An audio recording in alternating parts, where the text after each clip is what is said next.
recording started by start by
Good morning, Chilina. Good morning. Yes. Good morning. Hope you can hear me. Good morning. Yeah, this is from Laos. Yes, okay. How are you? Yeah. What time is it there? 5:30.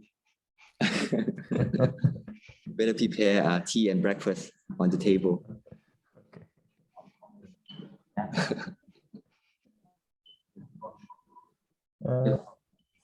I guess most of the people are online, so I think we can start. Yeah, sure.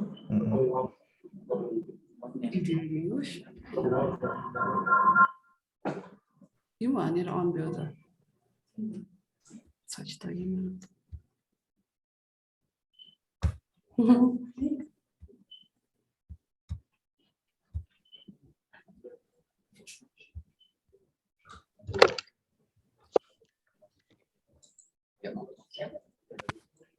Ano nga sila ganito mo? Okay, good morning, everyone, and warm welcome to all the participants of the workshop, Security and Network Performance Workshop, which is funded by Asia Connect Project. So for this workshop, I will be doing the instructing for the whole 5 days, and yeah, let's hope this will be a good adventure throughout the 5 days. Before start, I would like to invite Professor Roshan Ragel just for the welcome for the traditional lineup. Thank you, Tilina. Good morning, Asia. And thank you, Tilina. Tilina, our resource person this time, is joining from Europe. Good morning, everyone. And this is a sub-granted project from Asia Connect. This particular workshop is on network security and performance. And it's hosted by LEARN, Lanka Education and Research Network, in collaboration with Royal University of Bhutan plus National University of Laos and APNIC. The whole project is co-hosted by these four parties. And I take this opportunity to welcome you all our partners and beneficiaries for this workshop.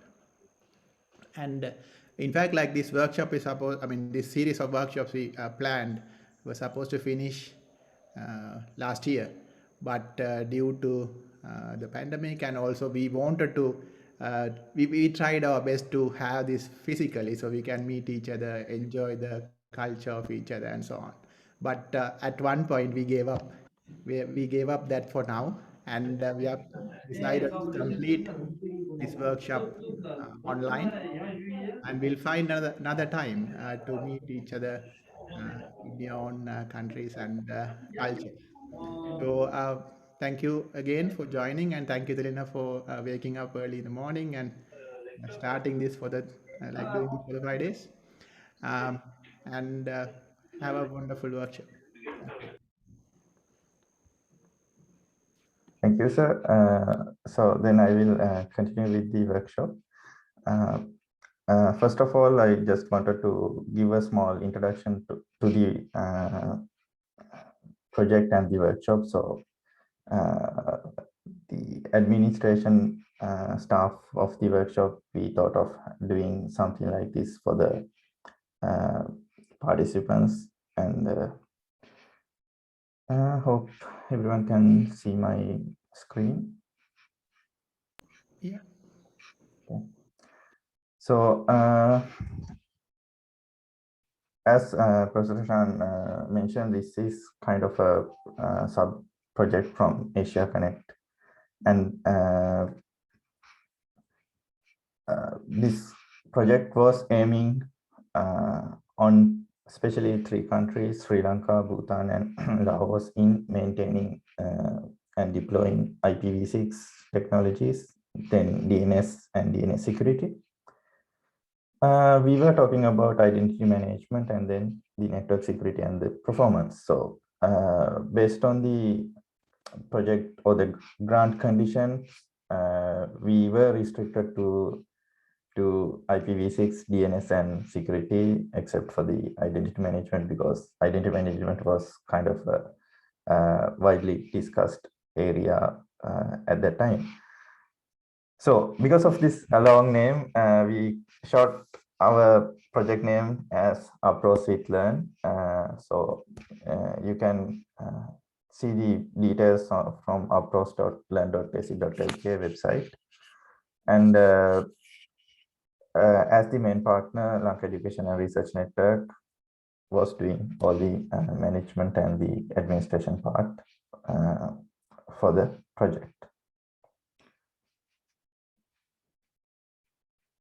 So our main objectives were like the capacity building, the promotion of the RNE in the community, and then the technical backstopping. So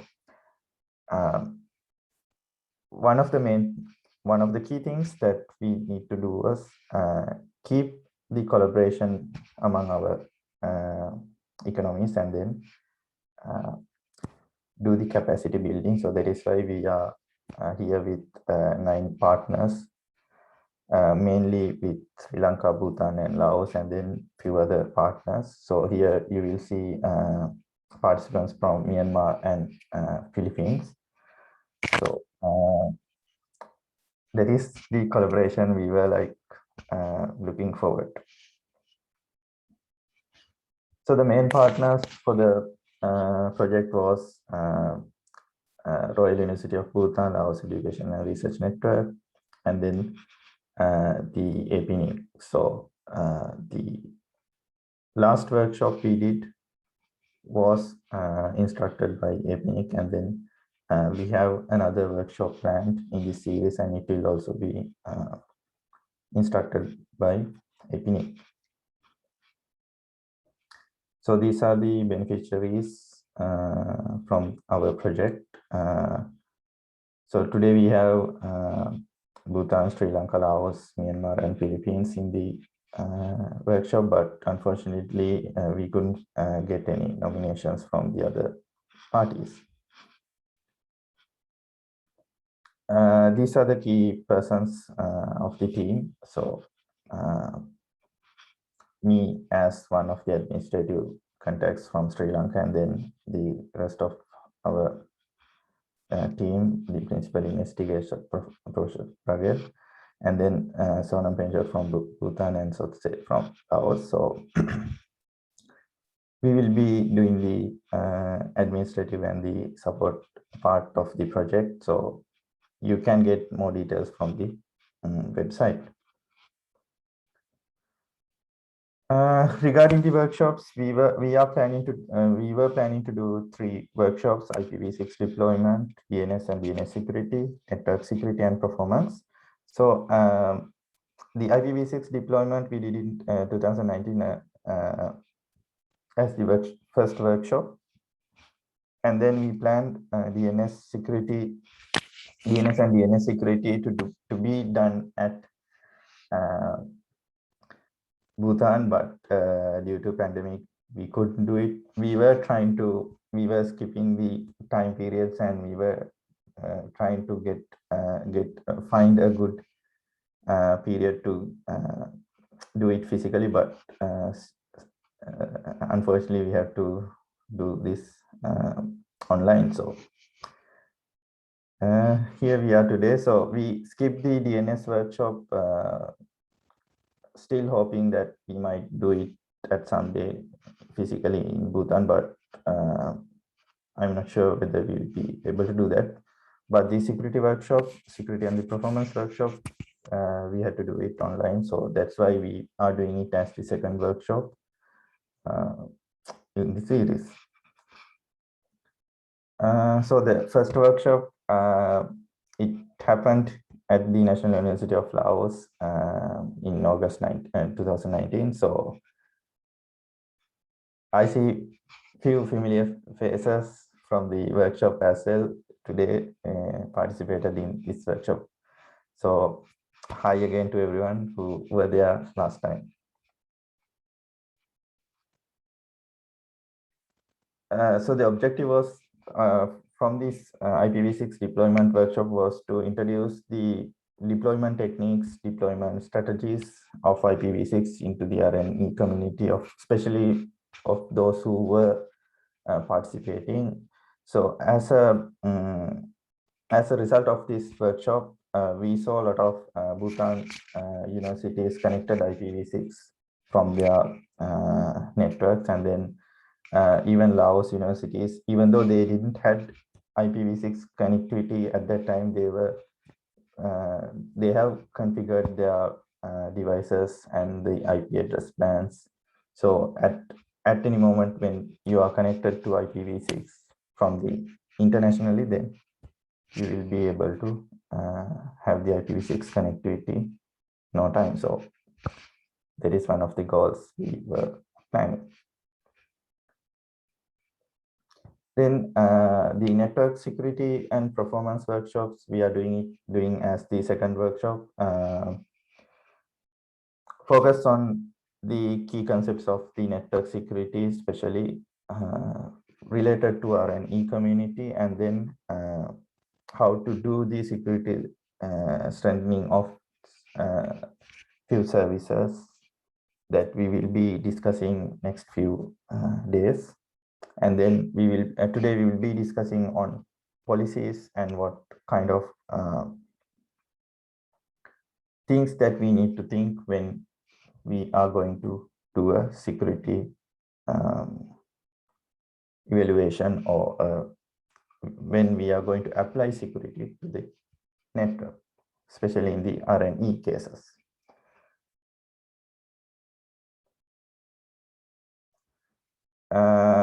Regarding the workshop, for the participants, we are supposed to provide 50 euros per day per person from the project as an allowance for the to cover the expenses for your internet charges for participating in this online meeting. But due to the conditions of the project from 10-star CC itself, this 50 euros per day per person is only provided if you do the knowledge sharing to your colleagues as well. So the condition is you have to do a knowledge sharing session, a small workshop, maybe a small meeting with all the parties, and then provide us with some evidence that you have done this knowledge sharing for your colleagues. So it can be a small workshop, can be a single day workshop, can be an online meeting among yourselves, and then get some photos of that, screenshots, and send it to us so that we will be able to provide you the allowance for that, for this workshop. Then all the claims should be come through your NREN, to your Asia Connect partner. So those claims should come to Learn, and then Learn will do the reimbursing. So please don't send any reimbursement forms to TAIN itself, because TAIN will not reimburse you. Learn will be the party who will be reimbursing you. So please send all these claims, reimbursements to Learn through your Asia Connect partner. And then no individual claims are accepted. So please don't send it directly, just send it through all through your Asia Connect partner.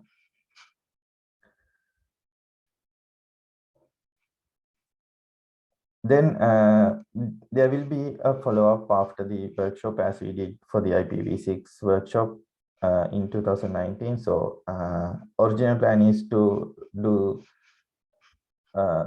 3 to 4 months follow-up. Still, we are hoping to do it for this workshop as well. So what you are expected to do is there will be few follow-up meetings, few online meetings after the workshop, mostly bi-weekly. So what you need to do is you can discuss your issues and your strategies in deploying security and performance aspects in your network, in your system, and in your institute. So ultimate goal will be applying all the security strengthening into your institute's services. So that is what we are expected during this period. So that is why we are inviting mostly the administration parts of the university networks, R&E networks, because they are the people who will be looking after mostly about this monitoring, security, and performance aspects. Okay, so this was kind of a quick intro into the workshop. And again, I want to mention this workshop will be an online workshop for the whole 5 days, because most of are at homes, especially Sri Lanka these days are in a lockdown. So we are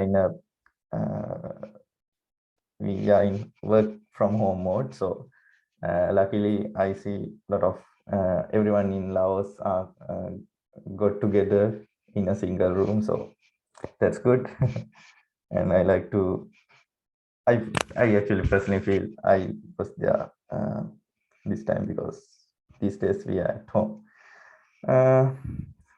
Then because this workshop will be an online workshop for most of us,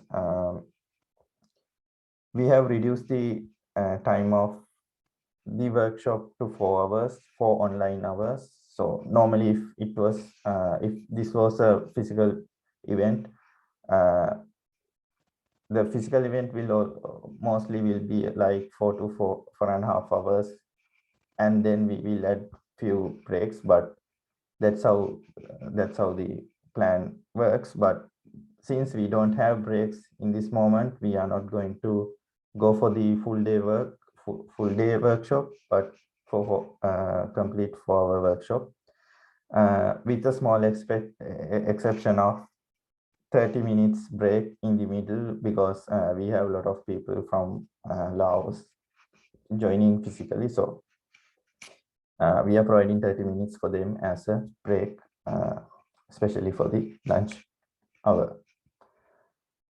Then I will quickly go to the agenda.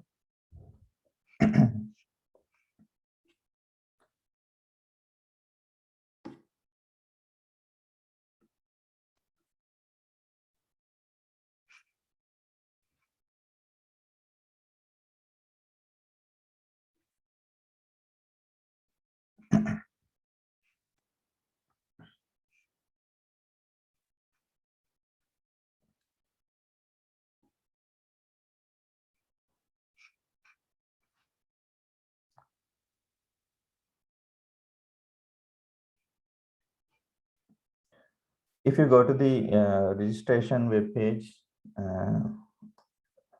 or this web page where you got registered, there will be a link called agenda. So through that, we will be publishing all the content that we will be discussing during this period.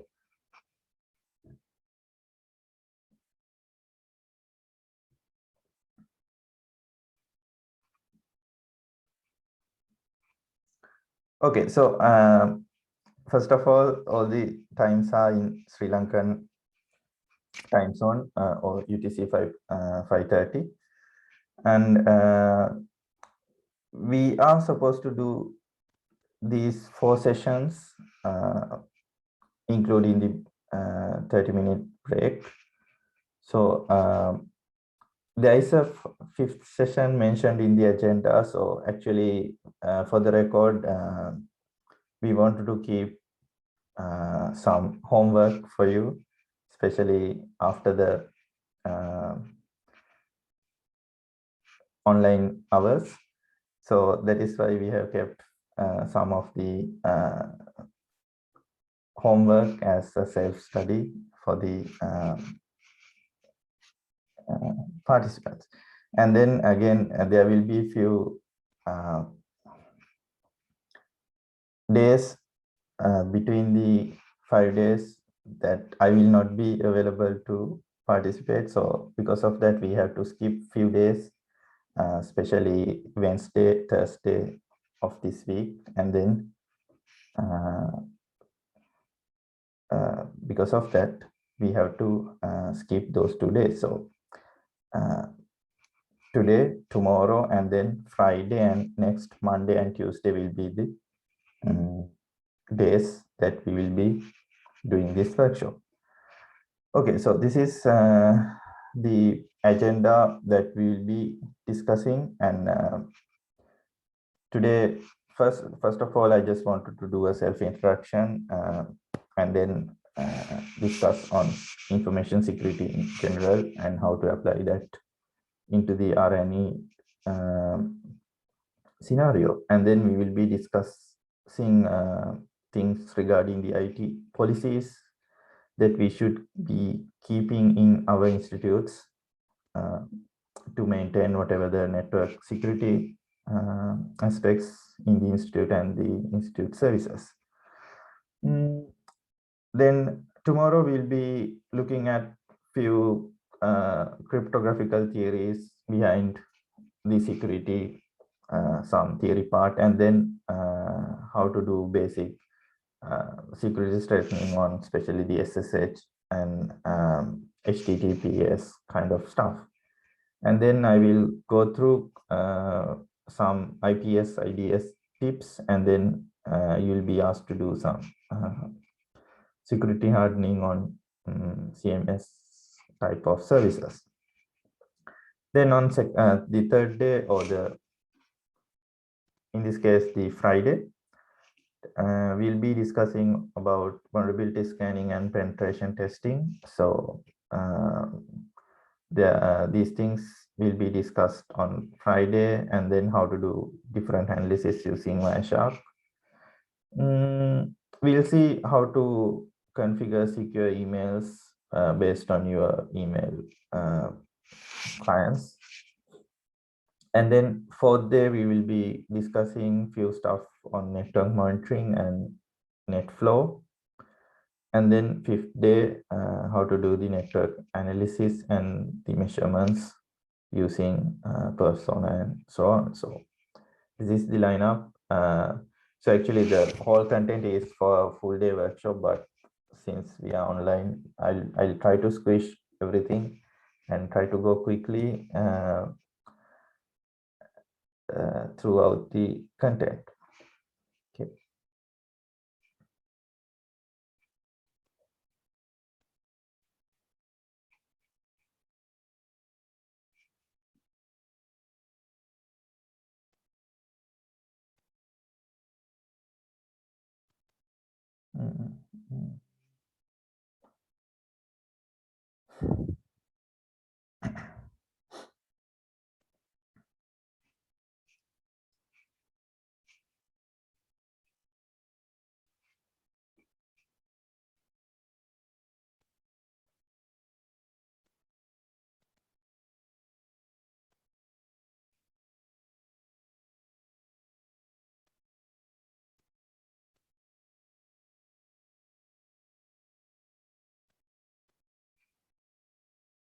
Okay, now I'll share the screen, the slides.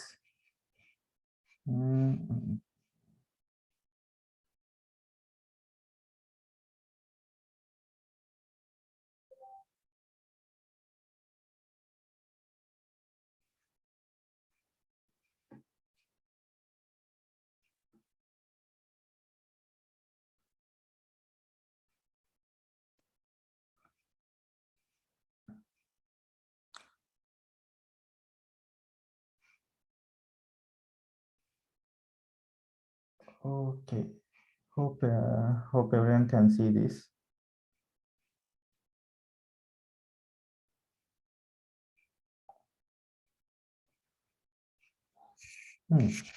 Yeah. So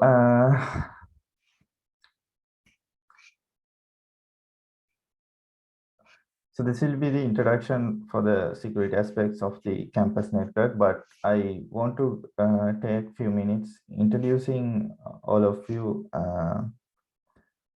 in the workshop, because in normal workshop, we do the self-introduction part, getting to know each other. So wanted to do the same thing in this online workshop. So I'll start with me. So I am Tilna Patrana, and I used to work for Learn, and actually recently I got resigned from Learn, but now still I'm helping them to complete these workshops. So I was kind of I was the engineer who were maintaining the technical assistance center for Learn, and including doing the training for Learn. So that is why I'll be doing all the trainings most of the time.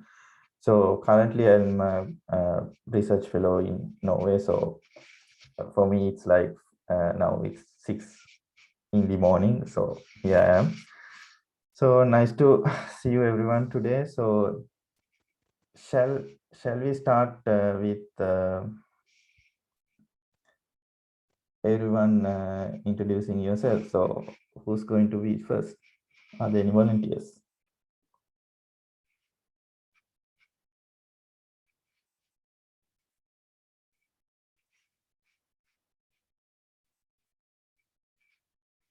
Yeah, you can switch on your video, and so we can see your faces.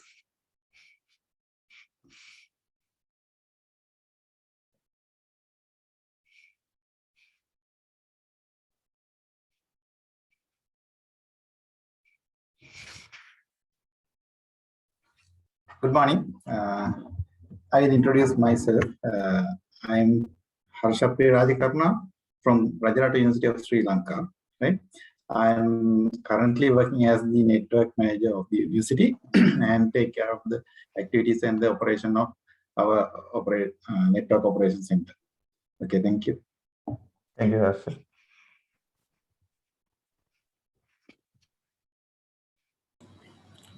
Good morning to everyone.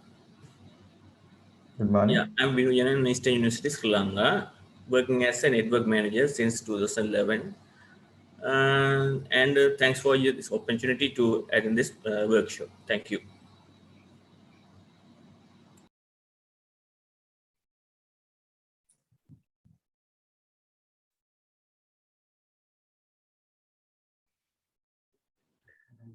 Okay, good morning. Kusampo to all. I am Mohan Kumar Pradhan, as written in the ID itself. I worked in the Ministry of Information Communication, and I've been working here as a network administrator. Thank you. Yeah.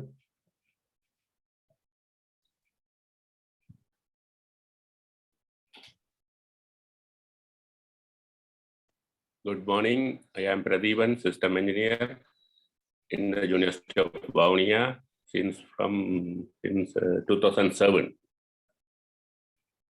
Thank you.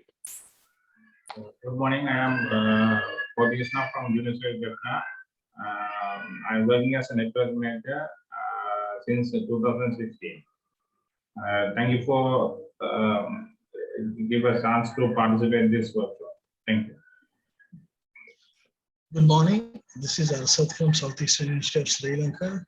I'm working as assistant network manager 13. Thank you.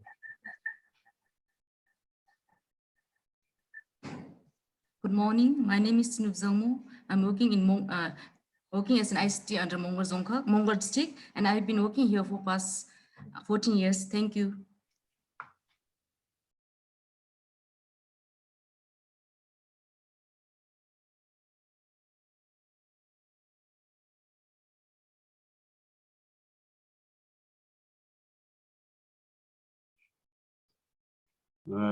Good morning, everybody, and I'm Medin Jamso from Sharapsi College, working as a ICT Technical Associate from Bhutan. Thank you.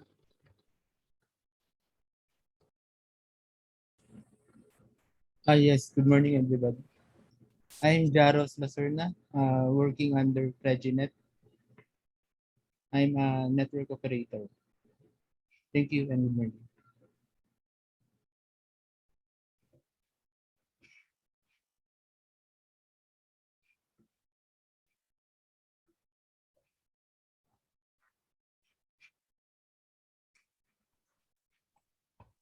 Hi, I'm Deepthi Gunasekar from Sri Lanka. I work for Learn, and currently I'm working as tech engineer here. And nice to meet you all. Thanks.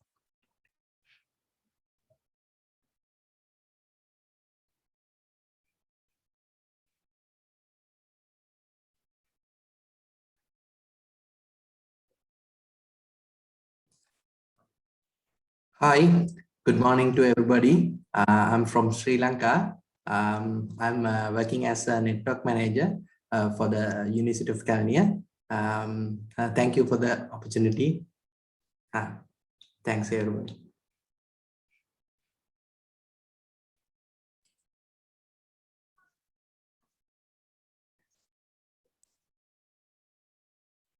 Good morning.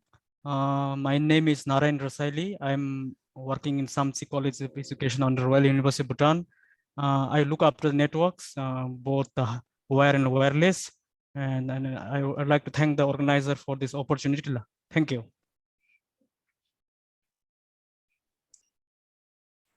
Hi, I'm Tuan. I'm from Learn, and I'm working as an engineer assistant. And thank you for joining us for this opportunity.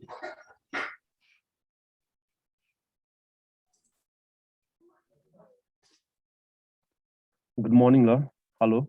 Good morning. My name is Sang Yondi, and I'm from Bhutan.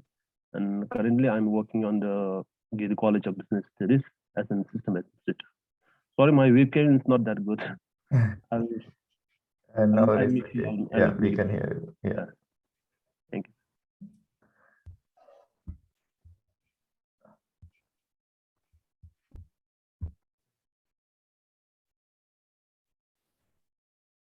Greetings from Bhutan. My name is Tanmaya Monga. I work under Royal University of Bhutan in Paksa College. Thank you.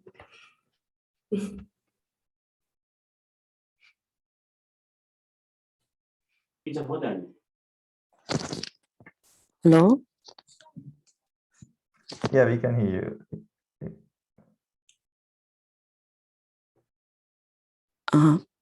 Good morning, everyone. I am Dolilham, working on the Department of Information Technology and Telecom, Bhutan. Thank you. Hi, good morning. I'm Purba Singh from Bhutan, currently working in Samchi College of Education. Nice to see you. Thank you.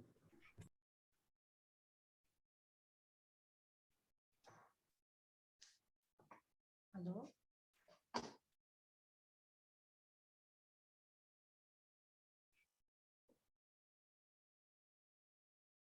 Hello everyone, my name is Nirajan Parajuli. I'm working in NREN, Nepal Research and Education Network. I'm Network Admin and System Administrator of NREN. I'm also supporting Internet Access Nepal, NPIX, and Telemedicine Society of Nepal. Thank you.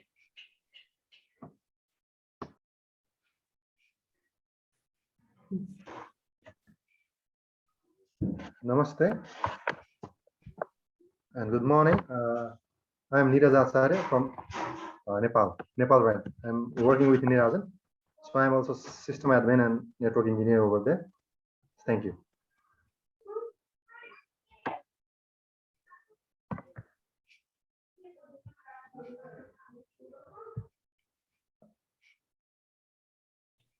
Okay, so any other volunteers? Good morning, everyone. I'm Chu Sen from Myanmar, University of Computer Studies, Yangon. Thank you for giving us the opportunity to join the workshop. Thank you.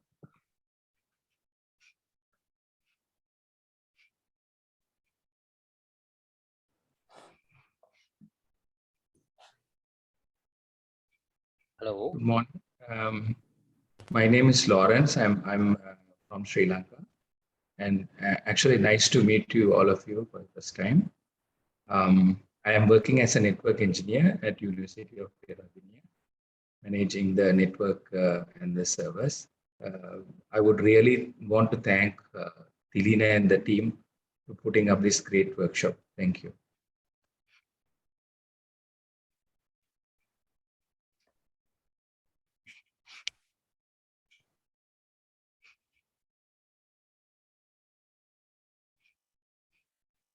Okay, so I guess most of you introduced. Since this is a time that we should run quickly through the slides, I will just continue with my slides. Later on, if we have time, we'll continue with the introduction of the others. Okay, I will just go back to the slides then.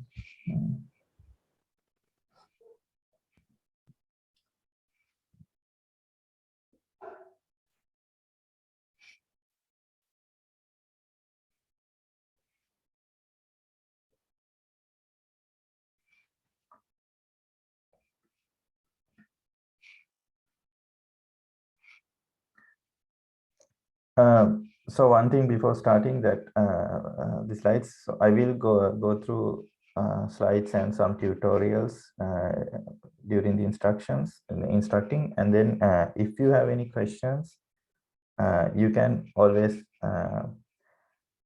stop me at any time and then ask your question. So please do ask me if you have any question regarding what I am going to speak.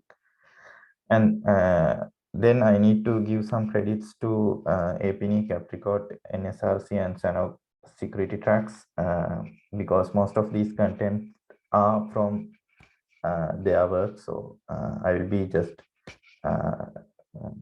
recreating most of them based on their standards. Okay.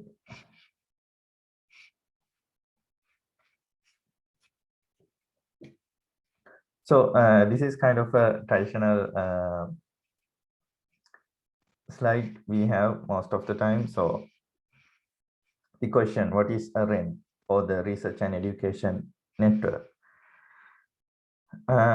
So most of you are some part of this research and education network in your country, and as a whole, what you are expected to do. So basically, a REN, or a research and education network, will be kind of the high bandwidth, low latency networks that have sort of no filtering for the users. So there will be filtering based on different policies, but most of the time it will be no filtering for most of the universities. The other part, high bandwidth and low latency. So here we have participants from Myanmar, we have participants from Bhutan, we have participants from Nepal, Laos, Philippines, and Sri Lanka. So some of your universities will have high bandwidth, some of your universities will have low bandwidths in case of internet connectivity. But when you are looking at the internal connectivity, most of the time we will be discussing at least in 1 Gbps speed. So that is one of the things we see in research and education networks. Then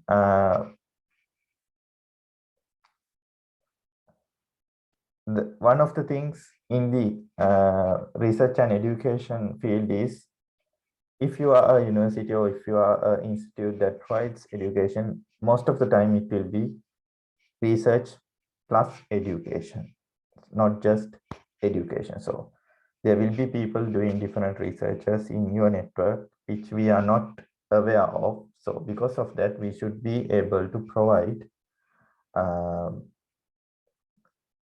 a quality service to your users. So that is one of the goals in RENs, or research and education networks. Then let's say why we need a research network, a specific research network. Why can't we go with the local ISPs?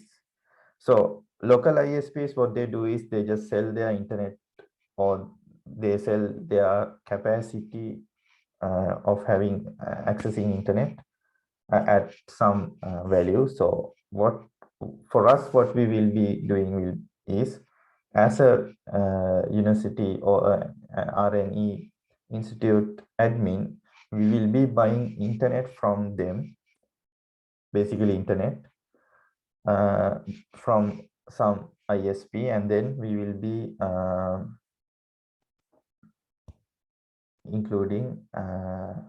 we will be wasting a lot of money because we are just providing internet to our users. So if a particular user wants to connect with another university, let's say in the same country, and if they want to do a collaboration, or if they want to share something among them, then they have to use their ISP links to do the data transferring. So for that data transfer, also your ISP will charge you, considering that as internet traffic. So that is one of the main issues we see if you are only connected with your ISP connection. So that's why we need a dedicated network among research institutes, research and education networks, research and education institutes. So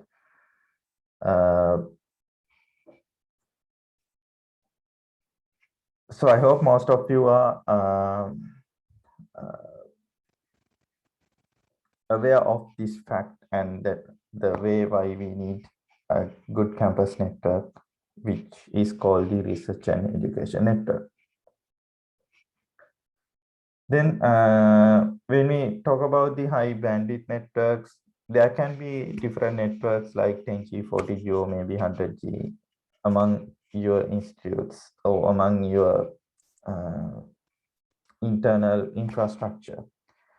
But mostly when it comes to inter-institute connectivity, there are countries we have high bandwidth capacities, but most of the cases it will be less than 1G if you are a developing nation. So even in Sri Lanka, we have only few more than 1G connections among institutes, and most of the institutes they have less than 1G capacities. So that is one of the things we see in our networks these days, unless you own your fiber or on your cables. Then these campus networks, they can be around multiple grounds, multi-story, multiple buildings. So they may have different connections. If it's a single location, most of the time you might have good fiber connectivity with low latency fiber networks. Then there can be a lot of high number of L2, L3 devices, mostly L2 and few layer 3 devices. Then you will be seeing a lot of wired and wireless or both connections. So these days, providing wireless or Wi-Fi is something normal, even to the university students. So there was a period where wireless was a luxury thing, but today it is a common thing to provide. So many users will be using laptops, their mobile devices, tabs, iPads, etc. So because of that, we'll be providing them wireless connectivities.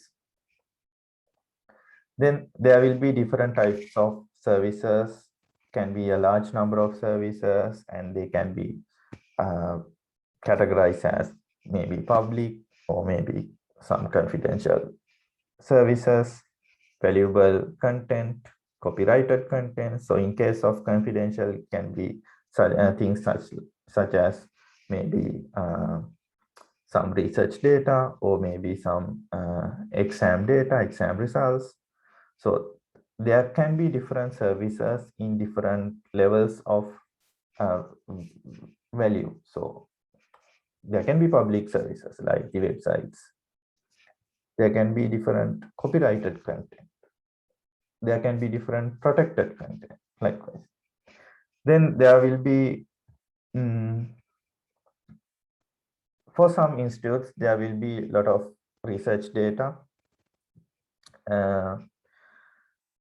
For example, let's say if you are doing some physics related research, or if you are doing some medical related research, there will be a lot of research data. Even in case of networks, if you are doing some research on network traffic, then there will be a lot of network traffic related data. So these will be in a large quantity, large size. So we have to consider them as some of the assets in your network as well.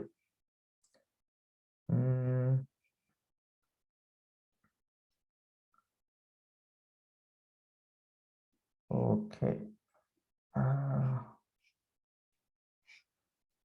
Then when we think about the user base in your networks, it can be a technical user base as well as a generic user base. So all the universities may not have the technical tracks or the technical users or the IT related users. There can be different non-IT users. So most of the time there will be a lot of non-IT people. If you are, unless a technical university or a technical institute which only talk about technical stuff or the electronics or computer related stuff. So there are, so most of the institutes, they will be non-technical, non-IT user base. So that will be one of the challenges you will be seeing in your users. So even with the number of users, you will be seeing high number of use cases. So that will be one of the key things that you need to keep in mind when we deal with network security in campus networks. So why I'm saying this is you will be addressing a lot of different users in your network.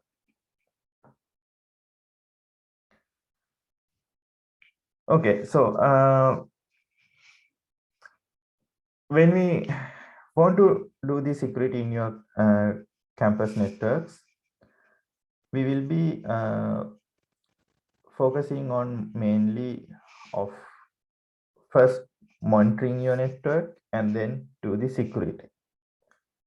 And then there can be different services that we already know how to secure or what to secure. So these will be already secured. For example, a website. You know what to secure when you deploy a new website. So that is one of the things where we will be focusing in this later days. So then campus networks needs to be fairly open. So we can't restrict users saying you have to use only this website, you have to use only that website. But there will be different researchers doing different research activity on different content. So basically campus networks have to be fairly open. So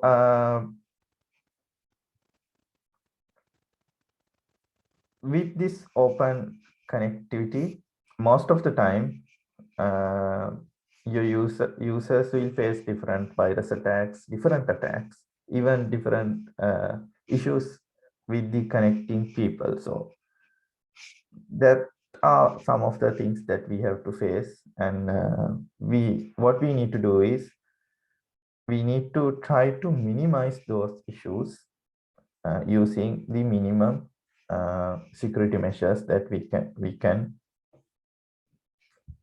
provide. Then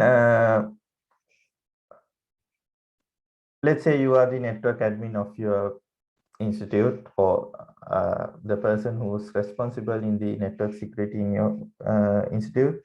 And then let's say you get a call or an email from some sort of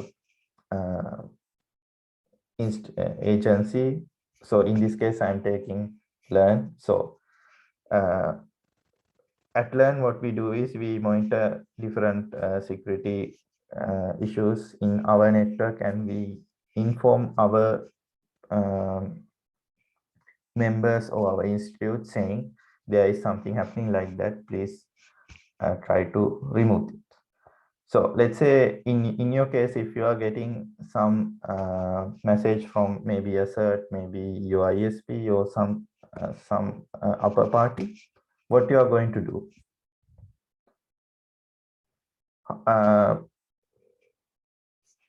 The main question, what are you going to do? And then how do you find the host? So if there's a particular attack coming from a different host, how to do that? If the external party sees your NAT IP, then definitely most of the time it will be one of the users within that NAT range. So if there are like 1,000 users in that NAT range, how to find the particular user or the device? So those are the important things that you will be seeing when you are going to deal with security incidents in the network. Then what are the key assets? You need to have a clear idea on the assets in your network. So in this case, assets means the things that are in your network. So for example, the network infrastructure, network services, then different applications. So these application services might directly relate to the costs and the money. So there can be different services that if affected, there will be a lot of loss of money. So you have to think of those applications as well. Then if there are data in your network, what are those? Are they valuable? Are they public? Likewise. And then even your user machines in your network are some sort of an asset to your security concern. So again, you have to think about the user machines. Are you going to allow only the university or the institute provided devices? Are you allowing BYODs, bring your own devices, user mobile phones, user tabs, user laptops? Are they allowed? So those are some of the key things that we need to think when we are dealing with the assets. Then who are the attackers? What are the attacks? And then what will you do to defend? So you need to know what type of attacks will be there, what type of attackers will be there, and then kind of defenses that you need to take. So when it comes to attacks and attackers, there will be different types of attacks that we will be looking in later slides. And then there will be different attacking types. So based on that, you have to decide what sort of defenses that you will be doing. So these are the attackers. So basically, most of the security people, they categorize attackers into these kind of categorizations, whether they are script kiddies. Script kiddie means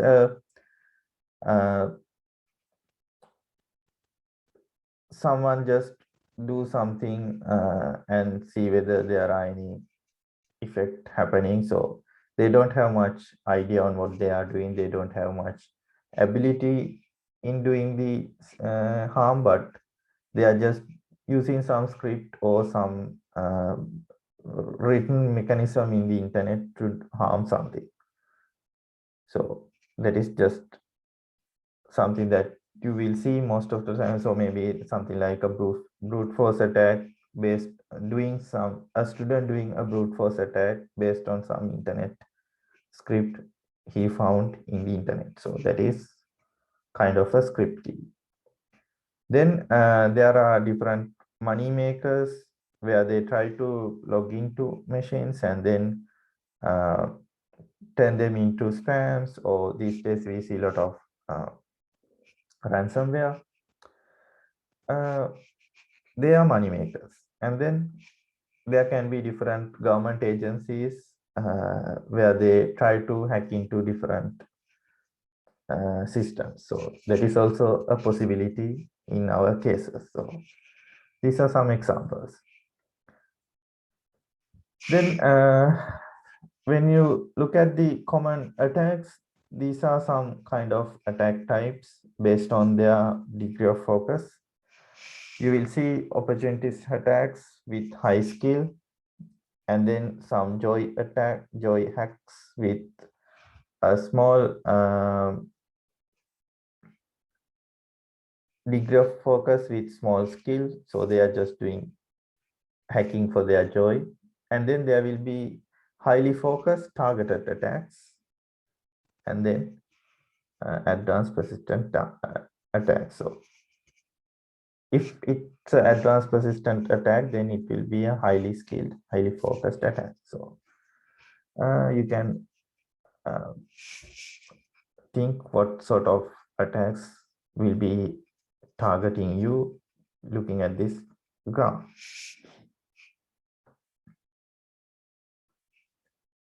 Then these are some of the joy hacks that you will be seeing in your networks. So they are just someone who's doing some small hacks based on because of the fund they want to get.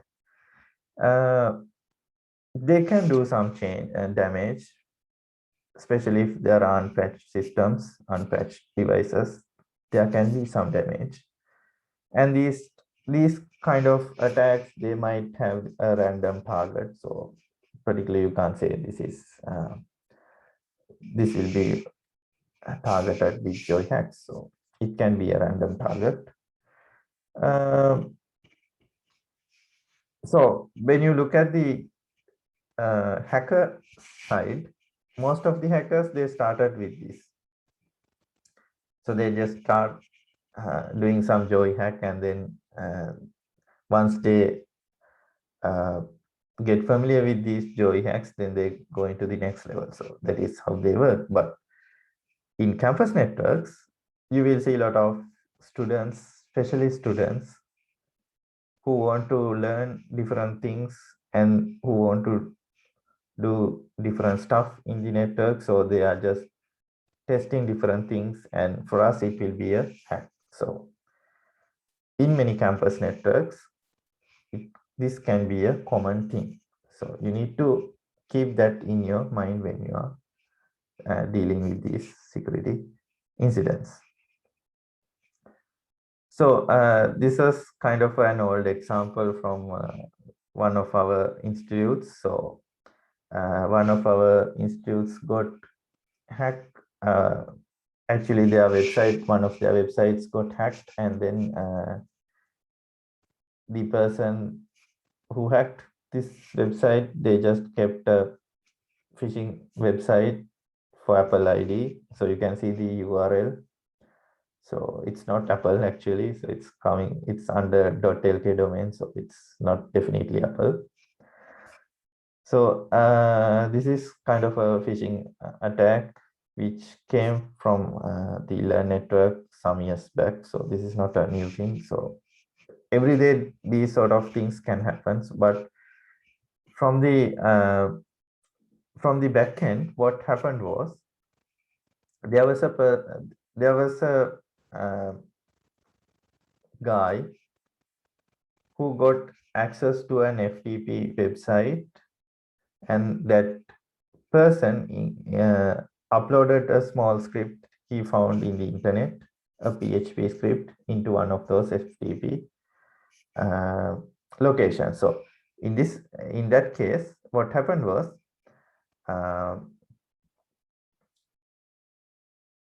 the person who were administrating this particular website have created a unsecure FTP system, FTP folder for the root of that particular website. So in that case, this particular student, he uploaded that script into the FTP, and from that script, he was able to manipulate the pages of that website. So this is kind of a thing he did for joy. So that is one of the examples.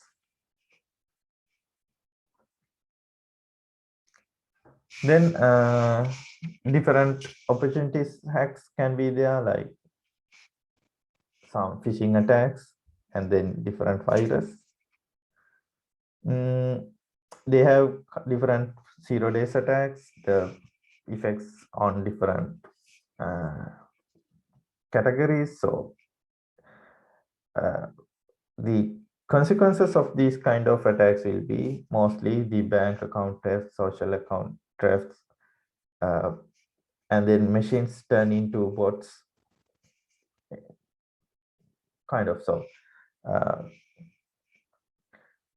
one of the examples that I just remembered was there was a phishing attack, a targeted phishing attack for lecturers in one of our institutes in Sri Lanka, where they were targeting the Facebook accounts of those particular lecturers. So there was an email for those, a phishing email to those lecturers with a Facebook login link. So when they click on that link, what happened was there was a Facebook login asking for the login details. And if they entered their details, those details was just redirected to the attacker.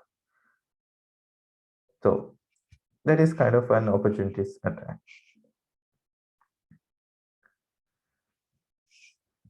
Okay, so this again, kind of an example we took during one of the security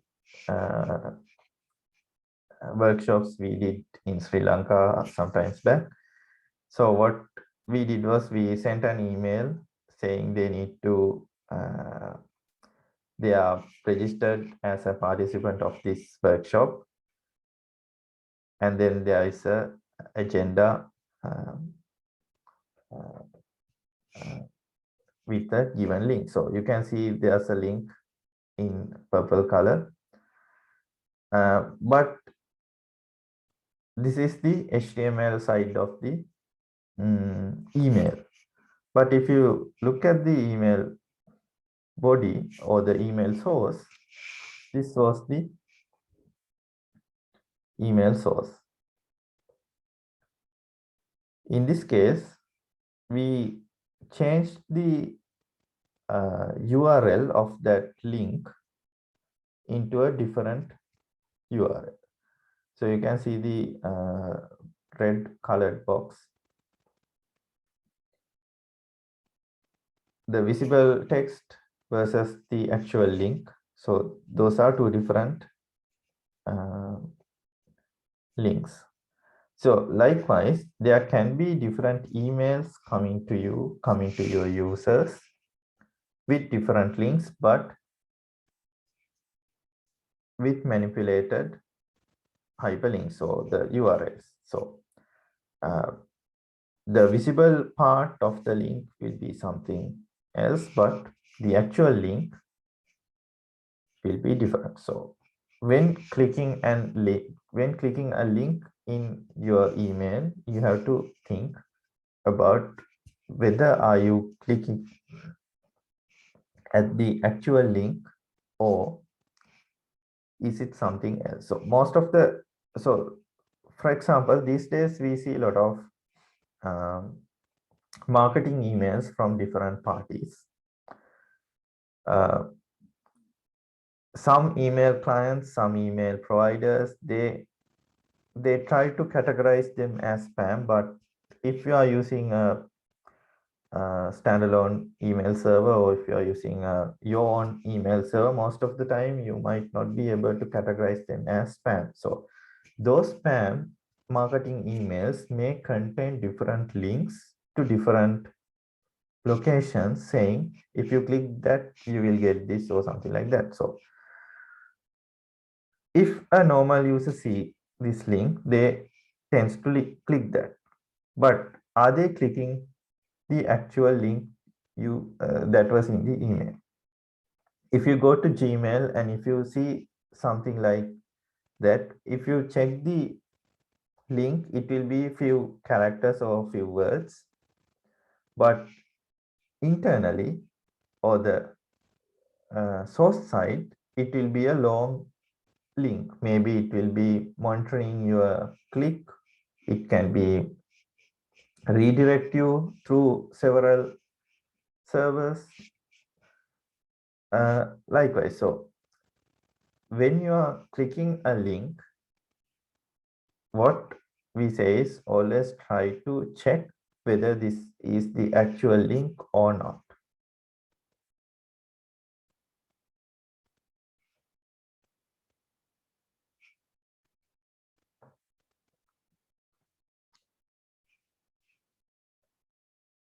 Okay, so then targeted attacks. So attacker know who you are, and these are targeting attacks. So they want to target a person. They know what to target, and they have done their background research. They know about the target.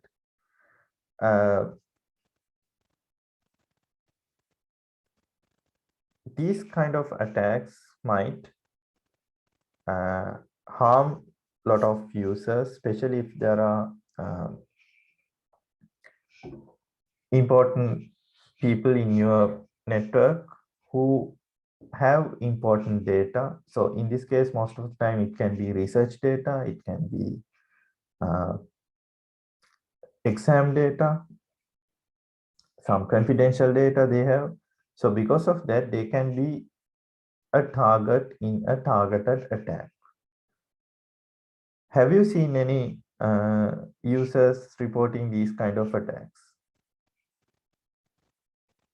So in my case, I have seen some users with these kind of attacks. So they have been targeted clearly, and then those attacks happen.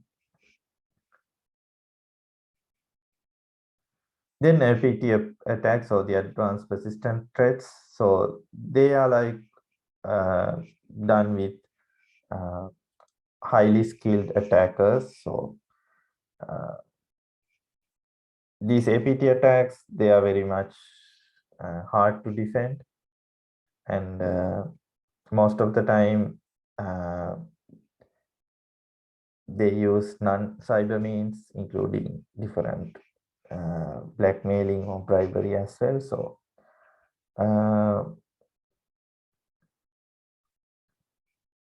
these kind of attacks will be there in your network, and most of the time they will be undetected from the network security unless the victim is already affected. So again, you need to think about these sort of attacks when it comes into the network security of your network, especially in your if you are a part of a big campus network. Then the defenses, what are the strategies you are going to take, and it should be depend on the class of attack and what you are going to protect. For example, let's say you are providing a testing web server to some students, and because of something, that website got hacked. So are you going to do all the security measures into that website? So it depends on whether you consider some asset in your network got hacked or not. So most of the case, if you were providing a such system, that means you were using your public IPs, you may be using your public DNSs, and because of those two things, IP address and the DNS, your attacker can use those two to do the attacking. So in this case, your asset would be not just that particular web server, it will be your IP address plus the DNS. So the attacker can use your IP address so that everyone else thinks that attacker is coming from your institute, and then your DNS. Once the attacker have a valid DNS, that means they can do a lot of stuff. So please keep that in mind. Then the stronger defenses are often much more expensive. So for example, let's say you want to, so we are talking about security, and most of the time these days there are different companies come into university admins. They try to sell different firewalls, different big names, and they say they have these and these kind of security defenses. Are you going to buy them? So if you are going to buy them, that means you are like spending a lot of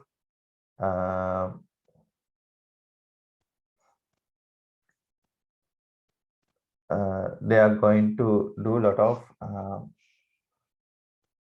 cost issues within your institute. So they may heavily cost, they are expensive. So are you going to go for that?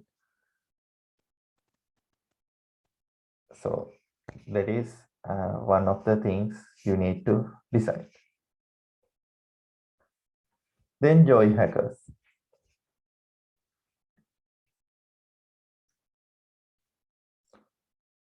So the joy hackers, they just use some sort of available scripts in the internet. So most of the antivirus websites, they know, antivirus companies, they know these tools. So if your antivirus software is up to date, if you have some sort of a enterprise scale firewall, I'm not saying this enterprise grade firewall should be a commercial one, it can be any firewall, but with capability of defending. So they can defend these kind of scripts, these kind of joy hackers. So it is how they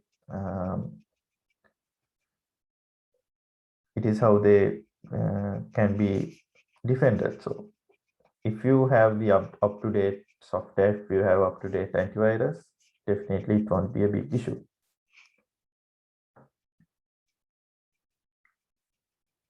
So defense strategies for opportunities hacks will be like, they might be using zero-day attacks, different sophisticated techniques. So because of that, you need make sure you need to have different up-to-date patches, antiviruses. There can be multiple firewalls depend on your level of security for the service. Multiple firewalls means can be a physical firewall, there can be software firewalls, there can be application firewalls as well. Then different intrusion detection systems, and a lot of attention to the log files.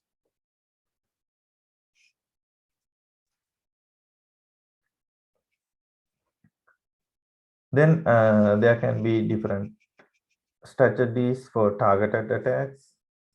So targeted attacks, they exploit knowledge, so try to block or detect the reconnaissance. So you need to take different security procedures on different targeted attacks. So one of the example is, how do you respond to your phone callers? For example, let's say if someone calls you saying this is from some bank, and just to identify you, they want your ID number or something. So do you really know that particular person is actually from that particular bank? Are you going to verify that? How are you going to verify that? So that is one of the things you have to think when you are answering these sort of phone calls. So that was an example. So there can be people doing different thing with different unexpected attachments. So are you going to consider them?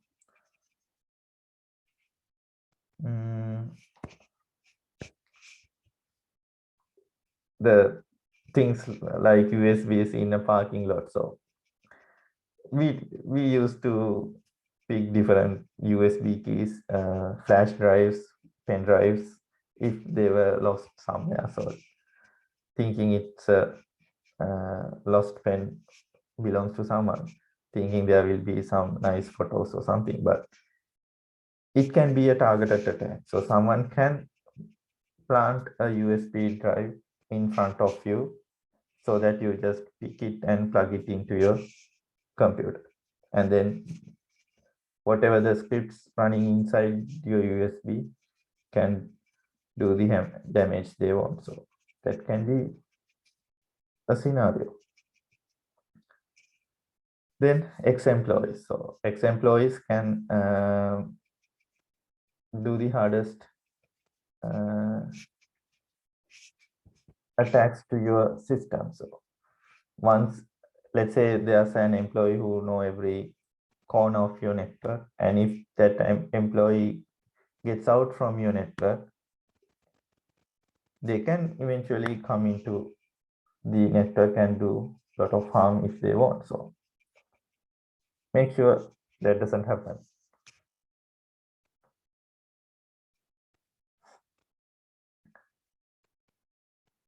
So APTs, there are like very expensive defense strategies for these APT cases. So most of the time, defending an APT attack will be a hard problem. So all the other, whatever the things we discussed earlier, have to be already applied if you want to defend some APT threat as well. So I think we need to go into a break at 10 minutes time. Someone from Laos, can you tell me time? Tell me your time.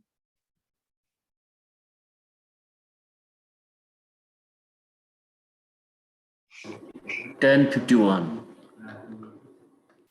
Okay, so for me it's like 6:51. When are we supposed to?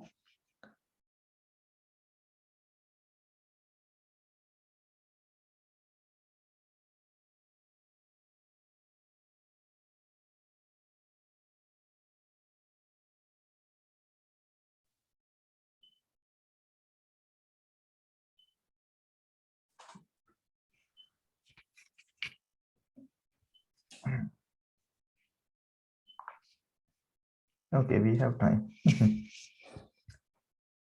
All right. So the defense strategies.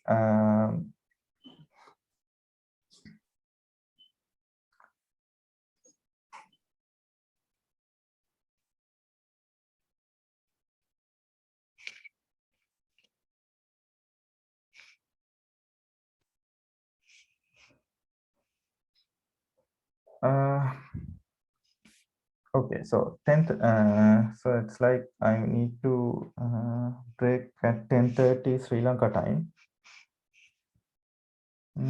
Okay, so during the 8 minutes, I just try to cover this. So the defense strategies, they don't be the same for every attack. So you have to layer your different defenses based on the system that you are going to protect. And then you need to see whether you need to do the encryption, because you can't afford encrypting everything. So for example, you can do HTTPS for every website. So today we have free mechanisms of doing HTTPS, but will it be the same for all the other services? Can you do the same free HTTPS mechanism for some standalone device? Or can you encrypt all the hard disks that runs Windows operating system?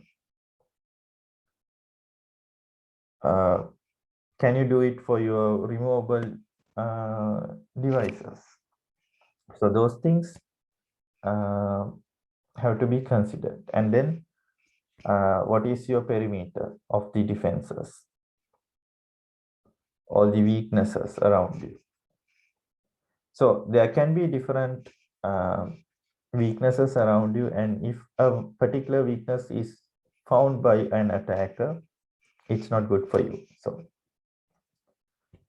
you have to think those things when we consider defense strategies in your network. So these are some generic stuff that what you need to do when you are dealing with defenses and network security. So I know this is kind of a boring stuff for all of us, just looking at the words that are in some place. But initially, if you don't know these stuff, you can't do the proper defenses or the proper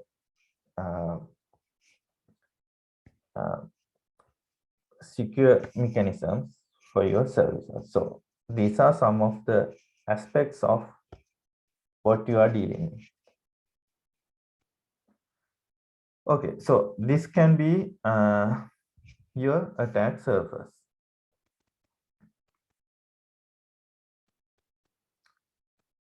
If these are your attack surface, how you cover everything? Can you cover everything?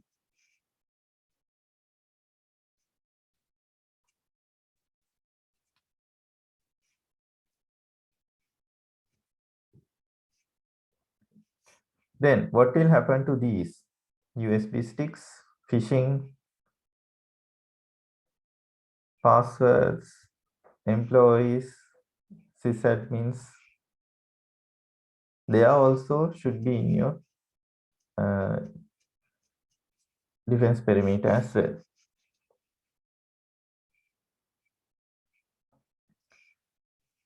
Okay, so security, if you think as a process, then you need to think about the assessment, protection, detection, and response. So what is at risk?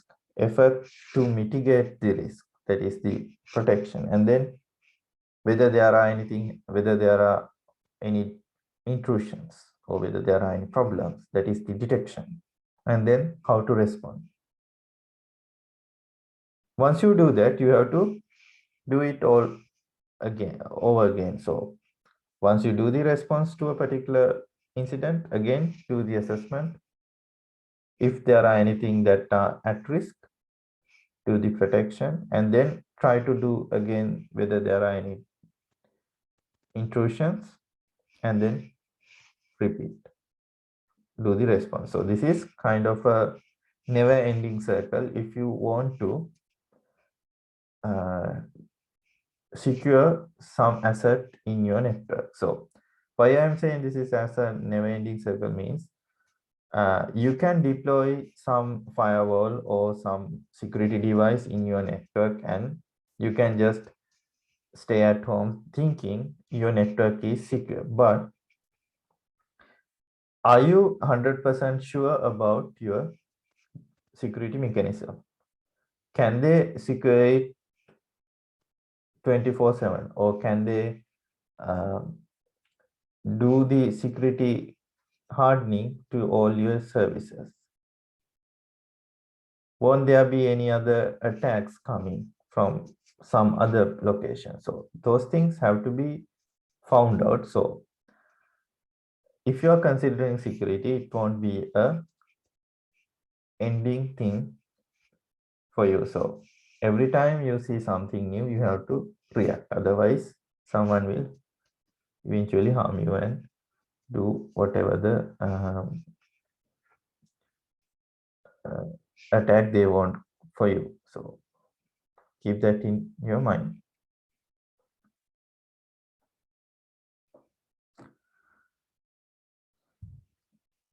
Okay, so that was the first session of the workshop, and since it's like 10:30 from Sri Lanka time, I would like to go for the break of half an hour, and we'll be starting again at 11 a.m.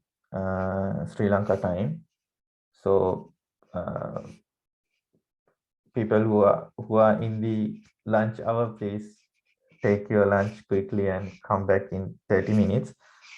You can log out your Zoom meeting and join in another 30 minutes, but I will keep the session switched on. So if anyone wants to ask me anything, you can ask, because I'll be online during the time.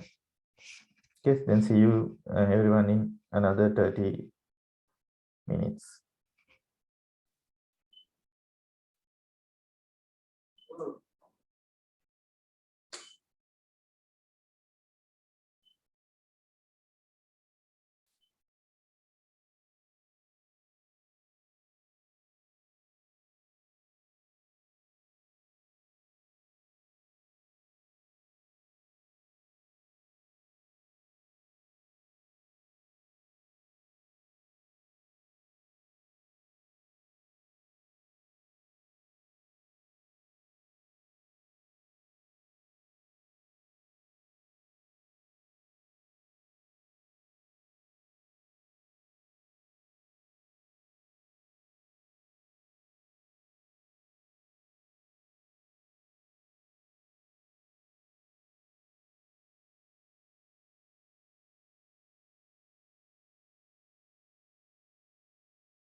Okay, everyone. So welcome again to the workshop. And before starting the next session, I just want to share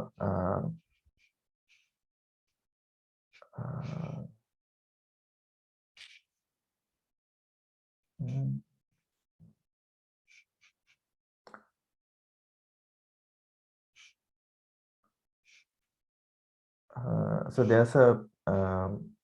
there's a link that I will share in your chat box of Zoom. So all the online participants, please go to this link once I share it with everyone. So there's a Google Doc shared in the chat. So all the online participants, please go to that link and then enter your name and your email. So this is for the daily attendance.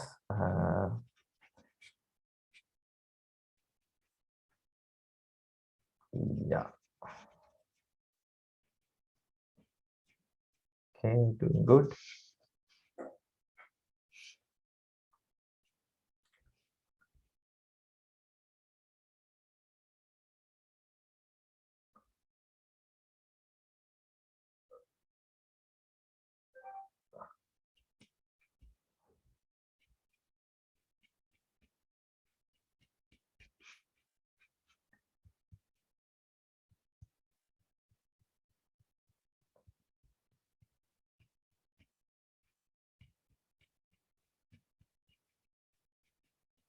So actually you can start entering your name from the bottom so that you might not get clashed with anyone else. So I just saw few names just pop up and got out.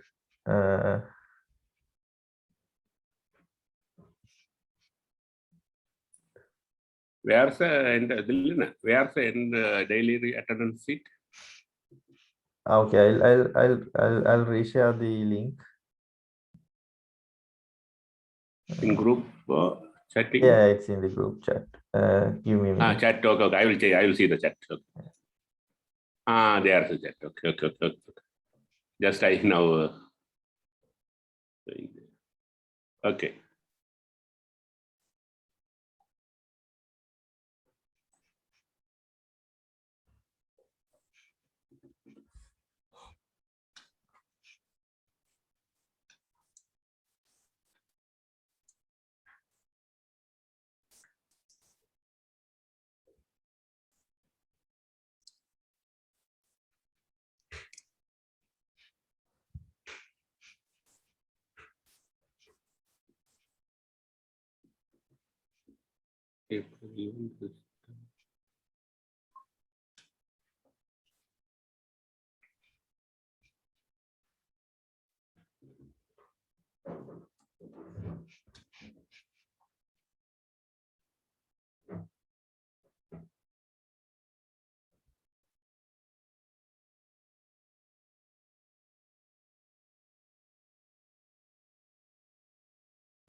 Okay, so while you are entering your names, I'll just continue with the slides.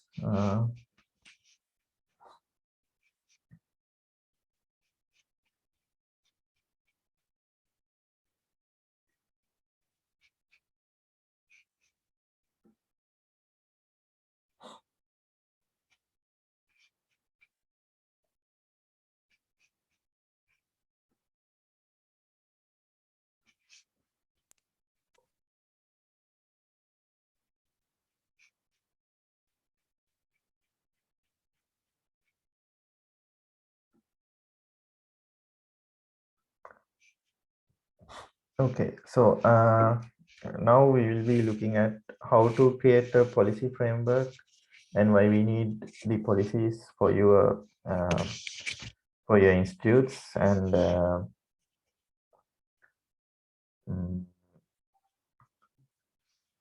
why we need to follow this sort of a strategy when we are going to deal with the network security incidents in the institute. And again, for those who just joined in, please go to the shared Google Doc and enter your name and email just for the daily attendance.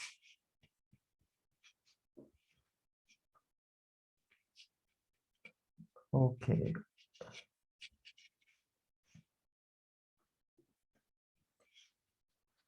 So why we need a policy? So why the answer to the question is another few questions. How do your users know what is permissible? How do you know what you can do as the administrator? So that is like two things. What are the things that your users can do in your network, and what are the things that you should do in your network, and whether your users know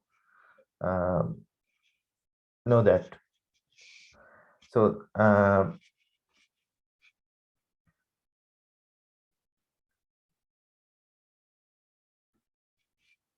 okay, so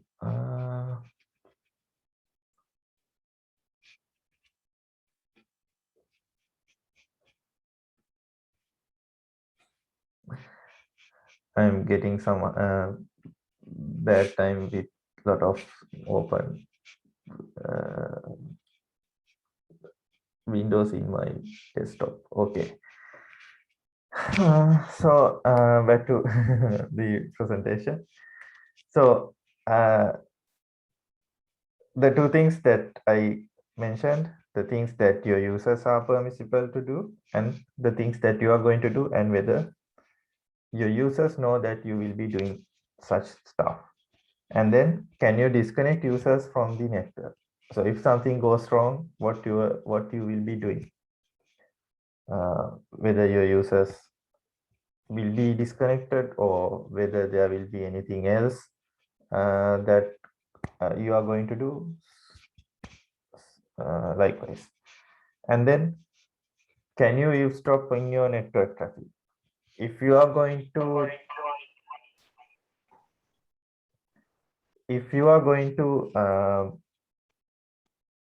tap into your network traffic, if you are going to monitor stuff like net flows, or if you are going to do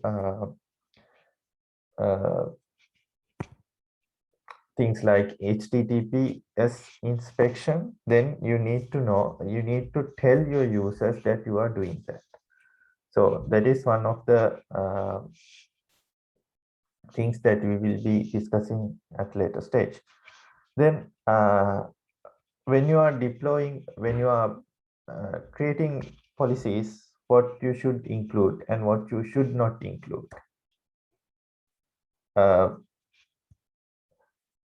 Most of the universities, most of the research institutes, they try to at least go with an acceptable user policy, or AUP. So acceptable user policy means what are the stuff your users can do. So at least it should be there. So a small question for everyone. What are there any existing policies in your institutes? Are you maintaining any policies? So for Sri Lanka, I know there are 1 or 2 institutes where they actually do maintain a policy, but most in Sri Lanka as well, many institutes, they don't do this. So they can't. So in case of a security incident, they can't do much because they don't have a policy. So are you going to be on the same bucket? If you have a policy, you can directly act based on your policy. So try to make this. So we will be discussing on these 2 hours on how to create a policy for your users, for you, for your administration, as well as to the whole community. So there can be different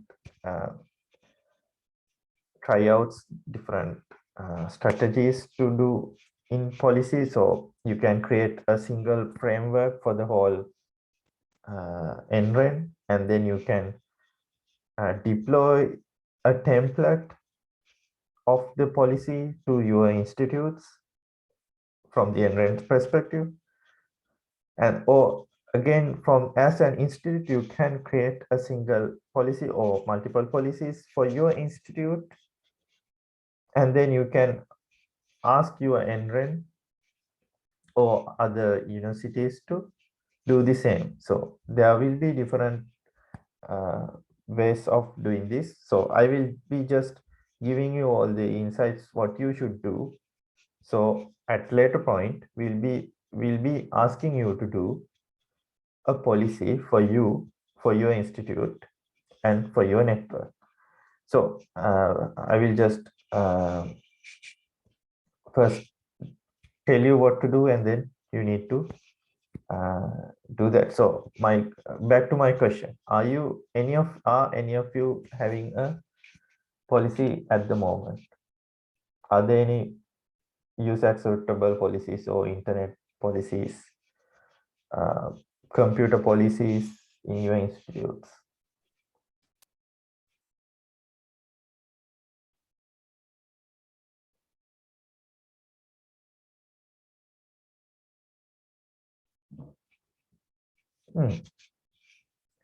Okay, so no answers. Yeah, so I got an answer from RUB saying they have a AUP. Yeah, that's good. Who else?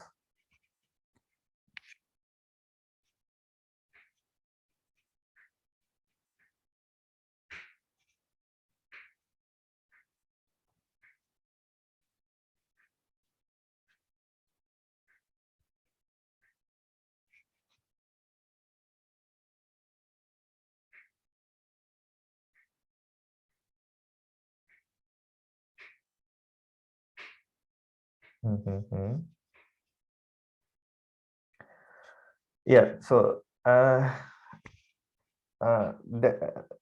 so if you can read the comments in the comment box, chat box, you can see what our members are, what our participants are mentioning. So yes, I agree. The thing that it's challenging to implement and especially to enforce a policy, especially to the R&E community, because these people, they like to do stuff without boundaries. So but still we need to fix our policies to match their expectations, as well as to secure whatever the assets that you have in your system. So that is the way how you should react to those issues in your institute. So yeah.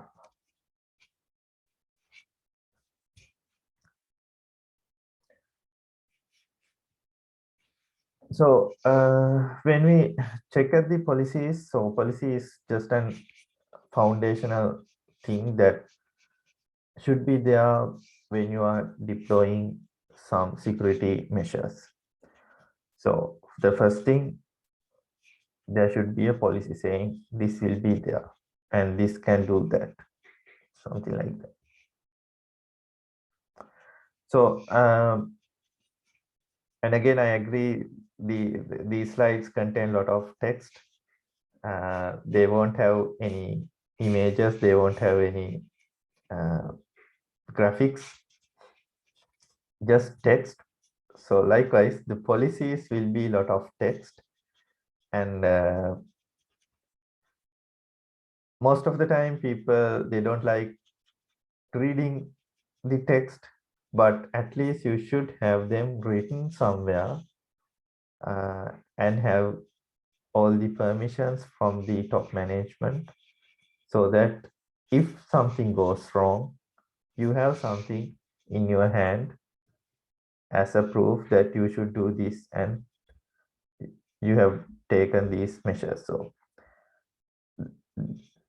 having a policy means you are safe from your side. So as an administrator or as a security person in an institute, if something goes wrong, everyone will look at you, asking why you didn't do that, why you didn't do this, or a lot of questions. So to answer those things, if it will be easy for you if you have a policy saying, this is the policy, you should do that, you should do this and you shouldn't do this. So something similar. So if you have such policy, you can easily deal with these issues. So the successness of a protection system completely depends of this policy. And then the attitude of management towards this security mechanism again have to be coming from the policy itself. So your responsibility is to create a policy for the organization with the objectives of reducing risk, compliance with law and regulations, the existing law in your country, in your economy, then assurance of operational continuity, information integrity and confidentiality. So that is kind of the basic definition for the policy. So when you create a policy, what you will be doing is you need to think about reducing the risk for your assets, and your policy should comply with your existing rules and regulation in your country. Then you should make sure, because of this policy, you won't be affecting your continuity to the service you are providing.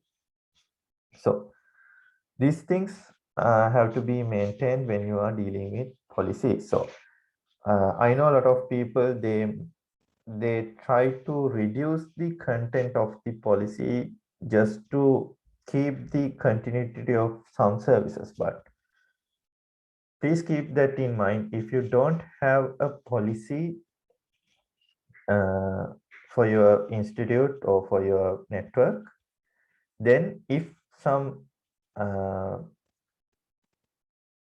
problem occurs with law and enforcement in your economy, they will give the priority to whatever the existing laws in your country. But still, if your country doesn't have a proper regulation or a proper policy on what you should do and what you should not do, then it will be a big issue when it comes to a problem.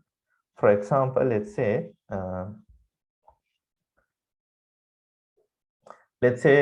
you have installed some proprietary software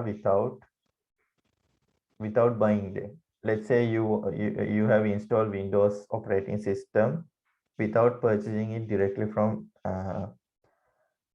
Microsoft. Let's say you install pirated software, pirated Microsoft software in your devices. If Microsoft comes and put a law case against you, what you are going to do?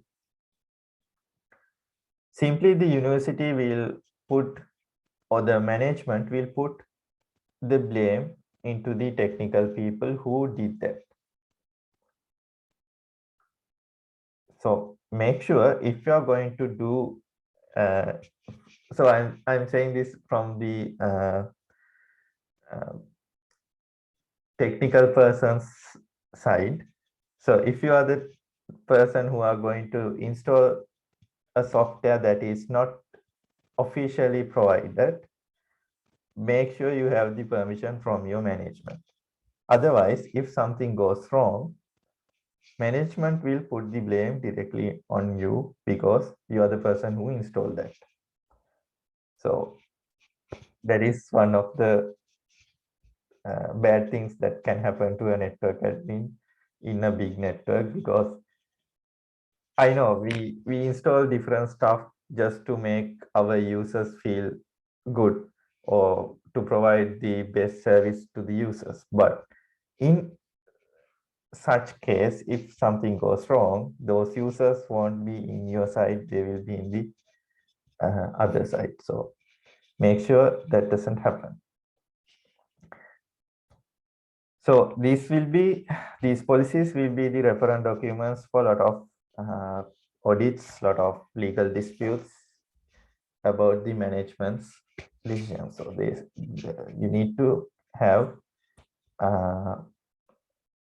such clear document about what we will be doing and what they should do. So even the management should have a clear understanding of these policies and what they can apply.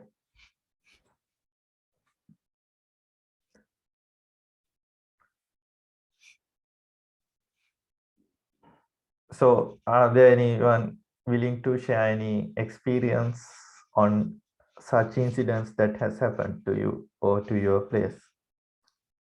So if anyone have any examples, you can just put it in your chat so everyone can see what has happened in your places. So I'm telling some examples from the Sri Lankan environment. So so give the correct insights. Up to like 2007, Sri Lanka didn't have any IT policy. So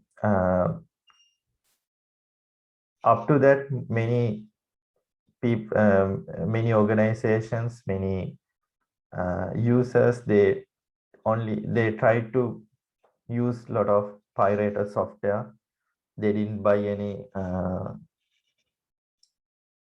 actual software. They just took pirated software. Even the government organizations, they were just using Microsoft Windows or Microsoft Office as a pirated software. But after creating the national level policies, they had to adhere to those policies, and then all the organizations, they went in the correct path. They removed all the pirated softwares. They included licensed softwares if they have money, or otherwise they went with open source. So at that time, even the school teachers, school IT teachers were asked to learn open source software, especially open source office softwares, because people were used to have the experience with Microsoft Office, but they were never willing to go to OpenOffice or LibreOffice or any other open source office application. So because of that, government was pushing teachers to teach open source software for students, so that at some point students will once these students come into the workforce, they will start working with open source softwares. So this happened because the price of the proprietary software, but still most of the government institutes in Sri Lanka, they use open source software unless they use proprietary software, paid software, licensed software. So that is because of the policies that are in action after 2007, if I remember correctly. So likewise, there can be different government level policies, the national level policies in your countries. Try to get them into your mind. Just read the whole thing, because they might contain small stuff that you might easily forget. So read these government policies and then try to come up with your own policy for your institute. Otherwise, it will be an issue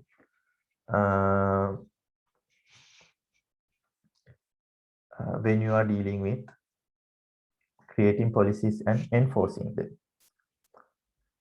The other thing, compliance with law and regulation. So let's say if your national policy says you have to use licensed softwares, if you are using them, then don't put a policy saying you can use pirated software in your institute.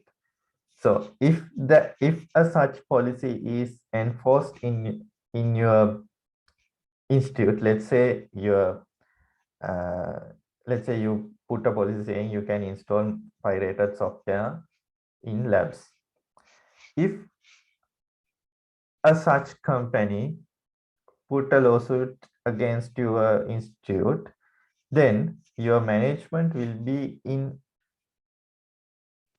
question, because they have already enforced a law, that is enforced a regulation that is against your own national regulation. So make sure you not to do that. Otherwise, it will be an issue for everyone, including the management and the IT of the institute. So keep that in mind.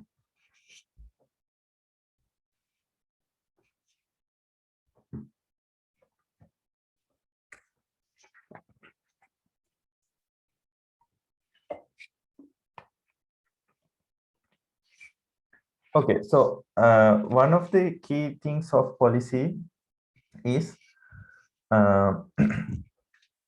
policies are the least expensive controlling mechanisms in any place. So policy is just a paper, and you just have to put whatever the rules in that paper and then enforce it. So you don't get any cost into that. So creating a policy will be an easy, but implementing it will be difficult. So the basic rules, as I said earlier, never conflict with the existing laws. And then if something goes wrong, you should be able to stand up in the court. So keep that in your mind when you are creating a policy. If you are creating a policy against the law, you will be definitely in trouble if there is a court case. Then properly supported and administrated. So the policy should be able to be supported and administered.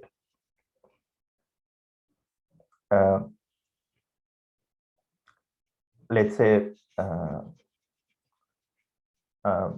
for example, let's say you do a policy saying you should not use any proprietary software, or you should not use any licensed software in the institute. Will it be a good policy? There can be a lot of softwares that are licensed. So you can't say you can't use any licensed software. So don't use such policies which might put your users in trouble when they want to do different things, because we are not only thinking about our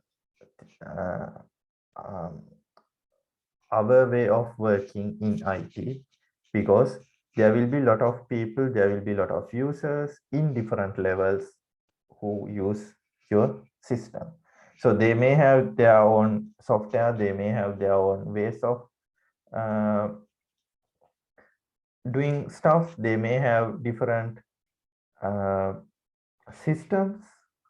So everything have to be generalized when you are applying such policy.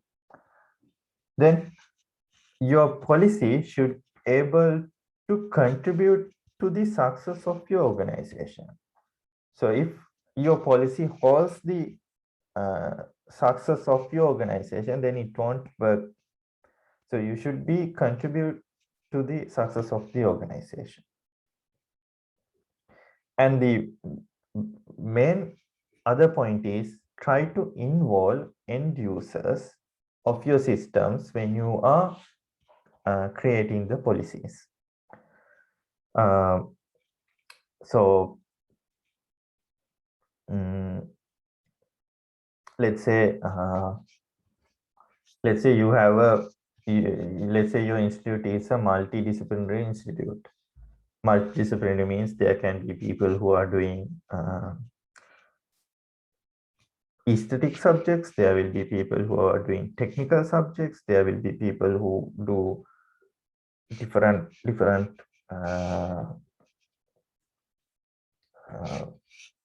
technologies. So all these users will come from multiple knowledge areas, and they will have different ways of dealing with information systems. So in this case, information systems means any IT related system.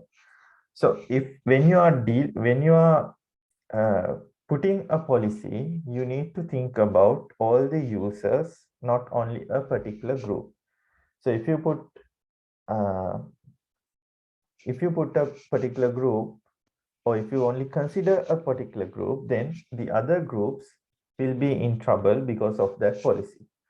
So the best way to identify these issues when implementing a policy is to get all the support from these different types of users. So that is why we need to involve the actual end users of your system when implementing a policy.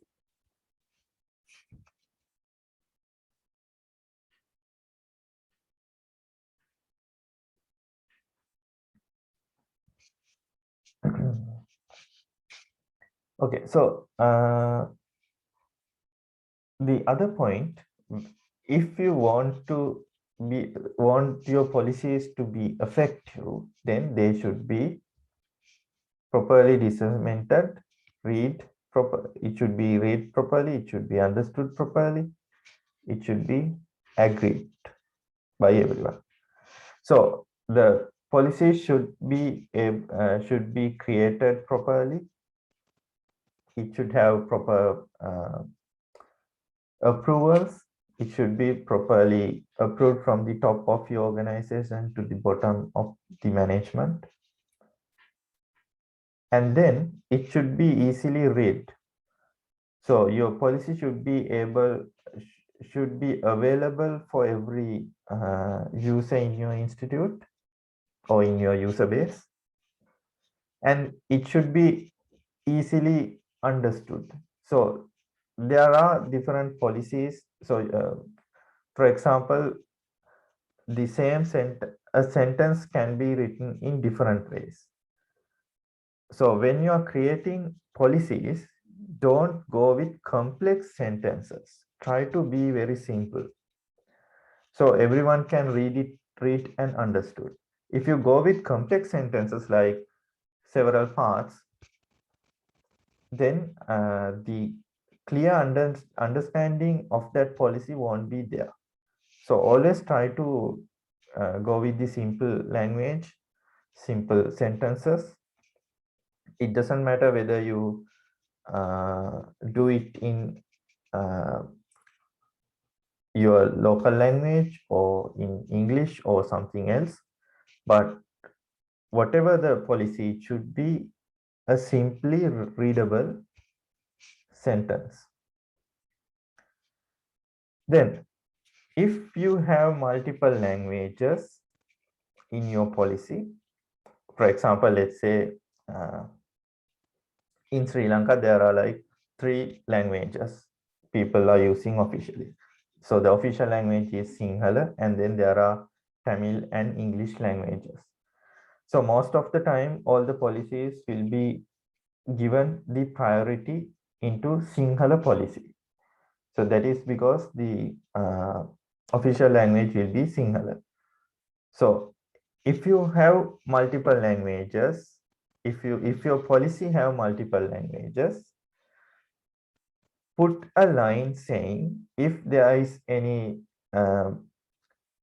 changes between the languages, the priority will be given to a particular policy in a particular language. So in many cases, your official language will have the priority. So try to give the priority to the official language. Also, since all of our countries have our own language, try to create a policy, try to get a copy of your policies translated into English, because there should be a equivalent English version or a equivalent version where everyone can read and understood when it comes into research and education. That's why most of the time people try to do research in a common language. So at the moment we consider it as English. So it's better if you can have an English translation of all the policies, so that in case of a collaboration with a different party, you have a common policy saying, so all the others can read it and get it understood. So try to keep an English copy as well. So that is the understandability of the policy. Again, use the simple language, use your official language, and at least put a copy in English so everyone can have that. Everyone can see what you are doing. So that is especially for the research and education community, because we will be collaborating with a lot of people around the world. Then the part agreed to, that means your policy should be agreed by everyone. When you create the policy, it should not harm anyone in your organization. It should not harm any existing official way of doing things in your institute, but it should support officially what to do and how to do. So these things have to be agreed by your management as well as all the users. Again, once you do a policy, let's say the AUP, if there is a new user coming into the system, you should get their consent whether they agree to follow that policy or not. So basically for staff and students, you can easily do it when they join your institute. For staff, you can just put a document saying every staff that is recruited to your institute have to sign this policy document or something like that. So once they get their appointment, they just have to sign whether they agree to the IT policies. So in many institutes, they do that. For the students, again, you can do you can put a line saying once a student is given a username or password in your system, they automatically agree to all the policies that are existing in the system. Then again, you can provide a public link to all these policies to everyone, or you can just print it and give it. But printing a policy and giving it to someone won't do much, because they won't read the policy, but they will just take the paper. So the best thing would be just put the policy in the digital format and publish the link where everyone can see. So you can't say that so anyone can't say that they haven't seen this link because it's already published in a clear location. In a clear location means don't put the policy link inside few pages. So for example, to read the policy, you have to go to your home page and then go to some department page and then go to someone else's page and then click on a link. So it won't help the policy. Put the policy on your home page of your institute. If you are sorry, if you are a big university, at least your footer of your website homepage should contain a link to the IT policies that you have. So that is the way how this should work if you are trying to enforce the policies.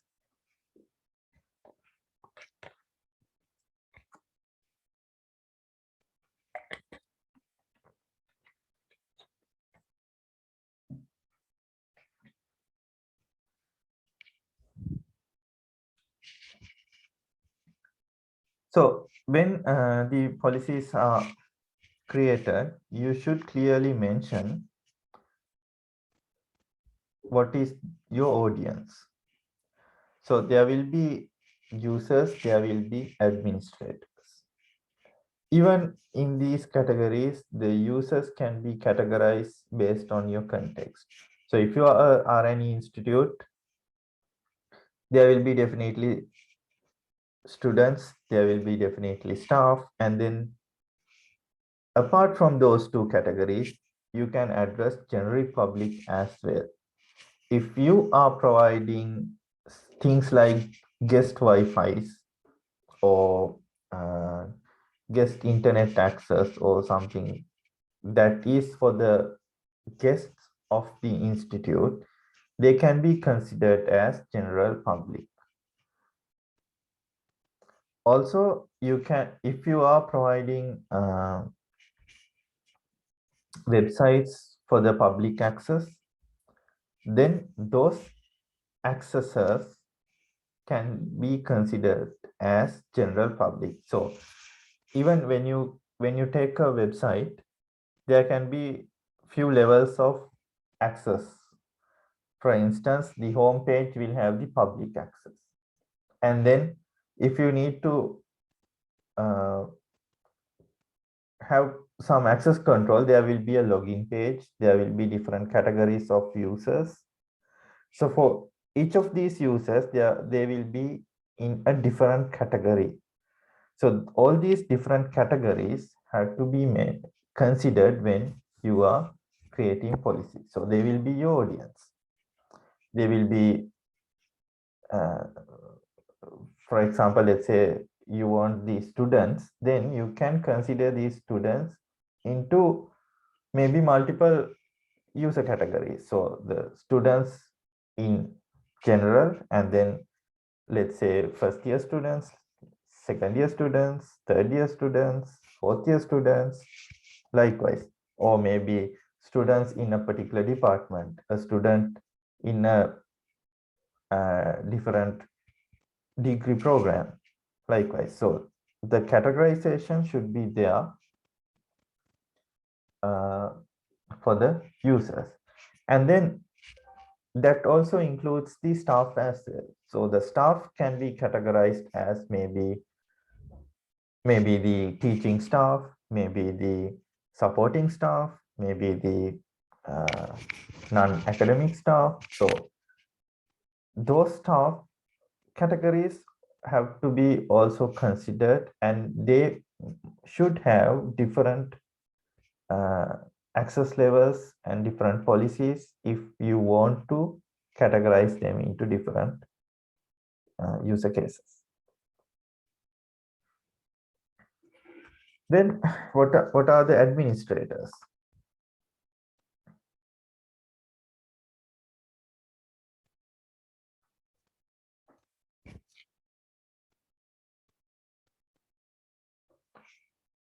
So the administrators, they also need to be mentioned in your policies and the capabilities and the things that they should do and they should not do in the system. So the administrators can be different academics, different management people, IT staff, different engineers. So those can be different levels of administrators in your system. So for example,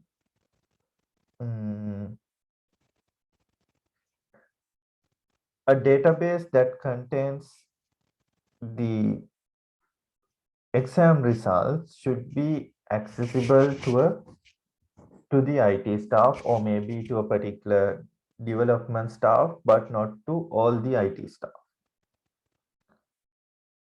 Again, that the same database should not be open to any other administrator except for the top level or something like that. So those categorizations should be there when you create the policies, and all your users should also be able to know what are the things that they are capable of doing and what are the things that they are not capable. And again, all the users should know that this particular type of user group is having this particular type of access level.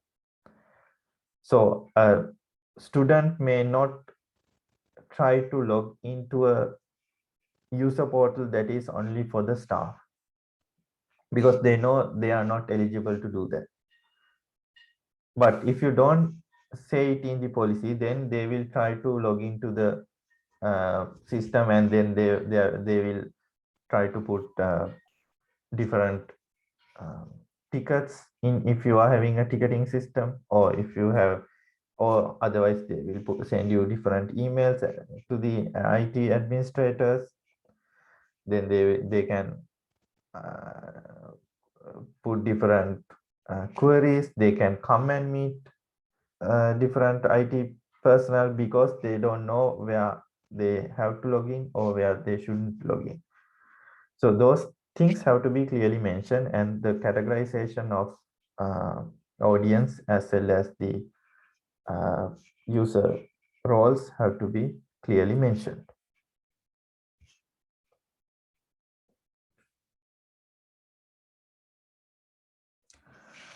Then going back to the writing of the policies, try to keep these policies short and clear. Don't go like 10 pages of policies or 20 pages of policies. Try to make it in simple to the minimum. So in this case, I'm saying like 1 or 2 pages means not the whole thing, but a particular policy. So if it's the AUP, then you can just put 1 or 2 pages of AUP saying what they should do and what they shouldn't do. And then let's say there's another policy. Let's say there's a policy on how to use email. Then it can be a different document.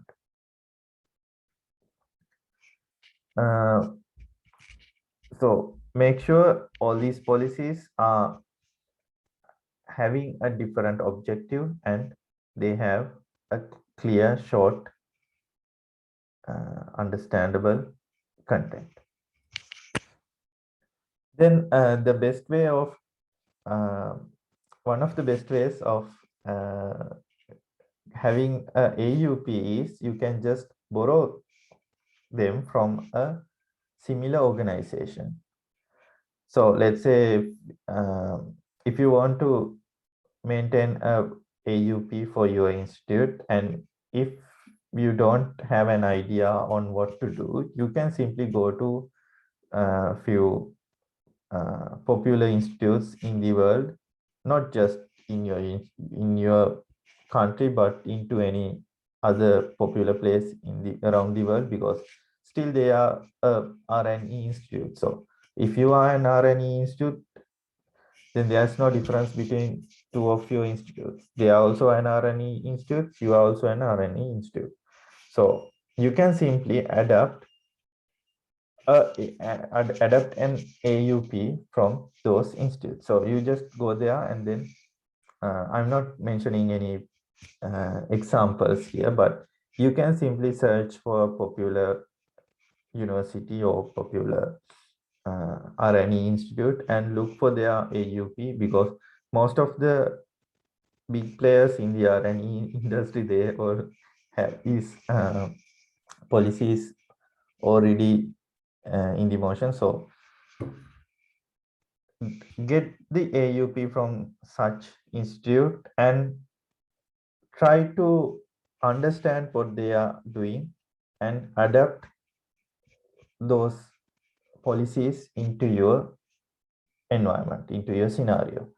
So one thing here, don't copy the exact thing to your institute, because it might not properly match to your environment.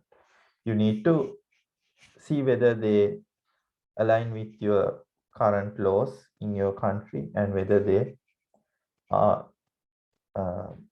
practical in your situation. For example, let's say in a particular institute, they have a policy saying all the users are entitled to have high-speed internet up to 10 Gbps. But in your institute, are you capable of providing 10 Gbps to all the users? So such there will be such policies. So make sure when you adapting into a existing policy, try to make it match to your environment.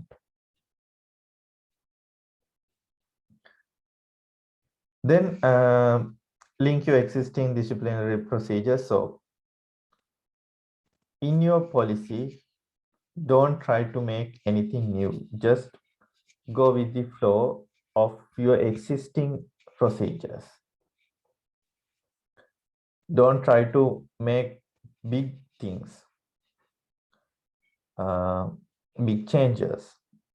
So if you do a big change, then it will be very much difficult for the adoption.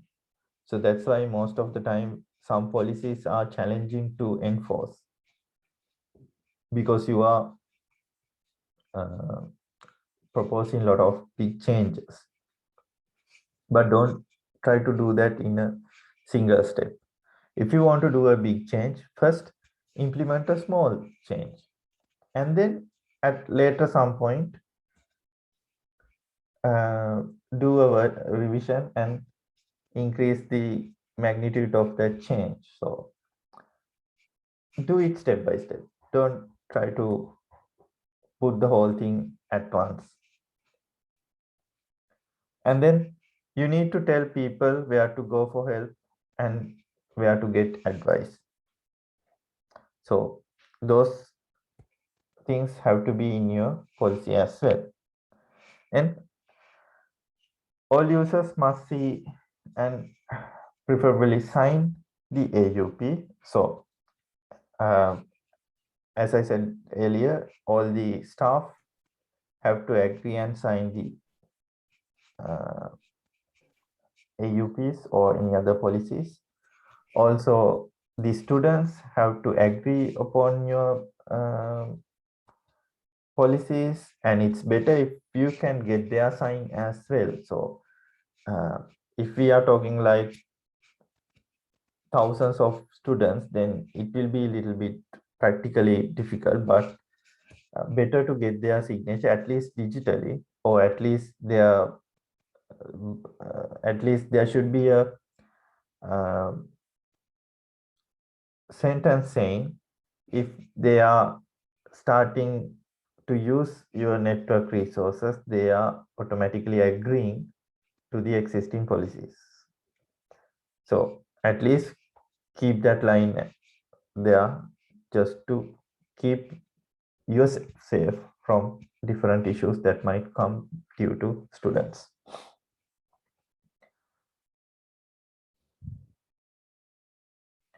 So these policies and getting these agreements can be done at the enrollments or different username password setup. So something that where your IT system meets the end user for the first time.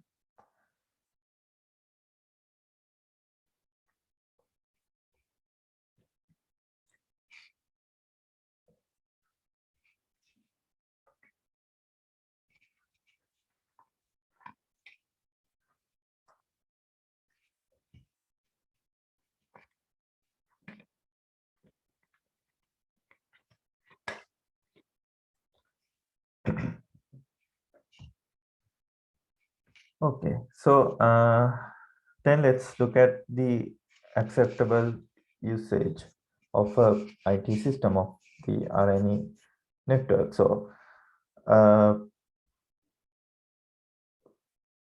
according to you as an administrator, what will be the usages of your network or the resources?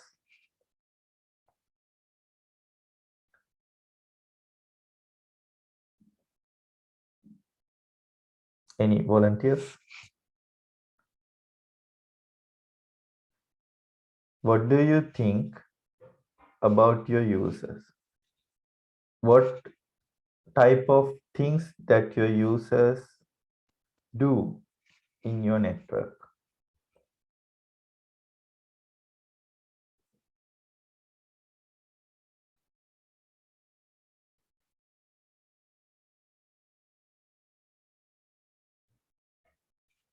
Yes. Access LMS, browsing internet, YouTube. What else?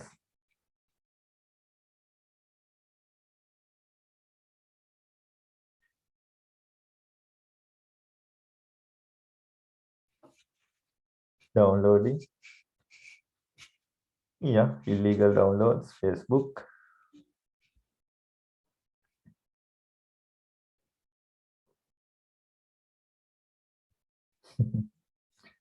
Movies online, email.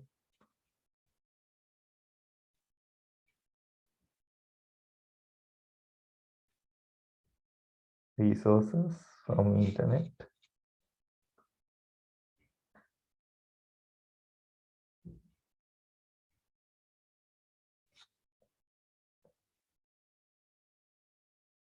Are you allowing users to do gaming, online gaming in the internet?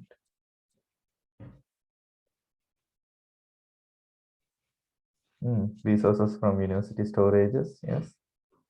Meetings. Online gaming.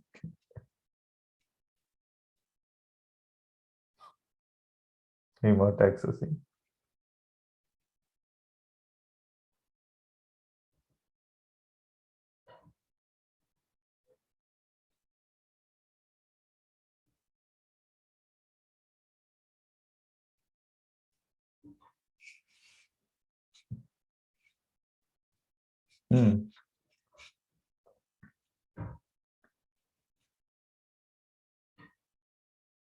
So in many cases, all these things are same for RNE networks.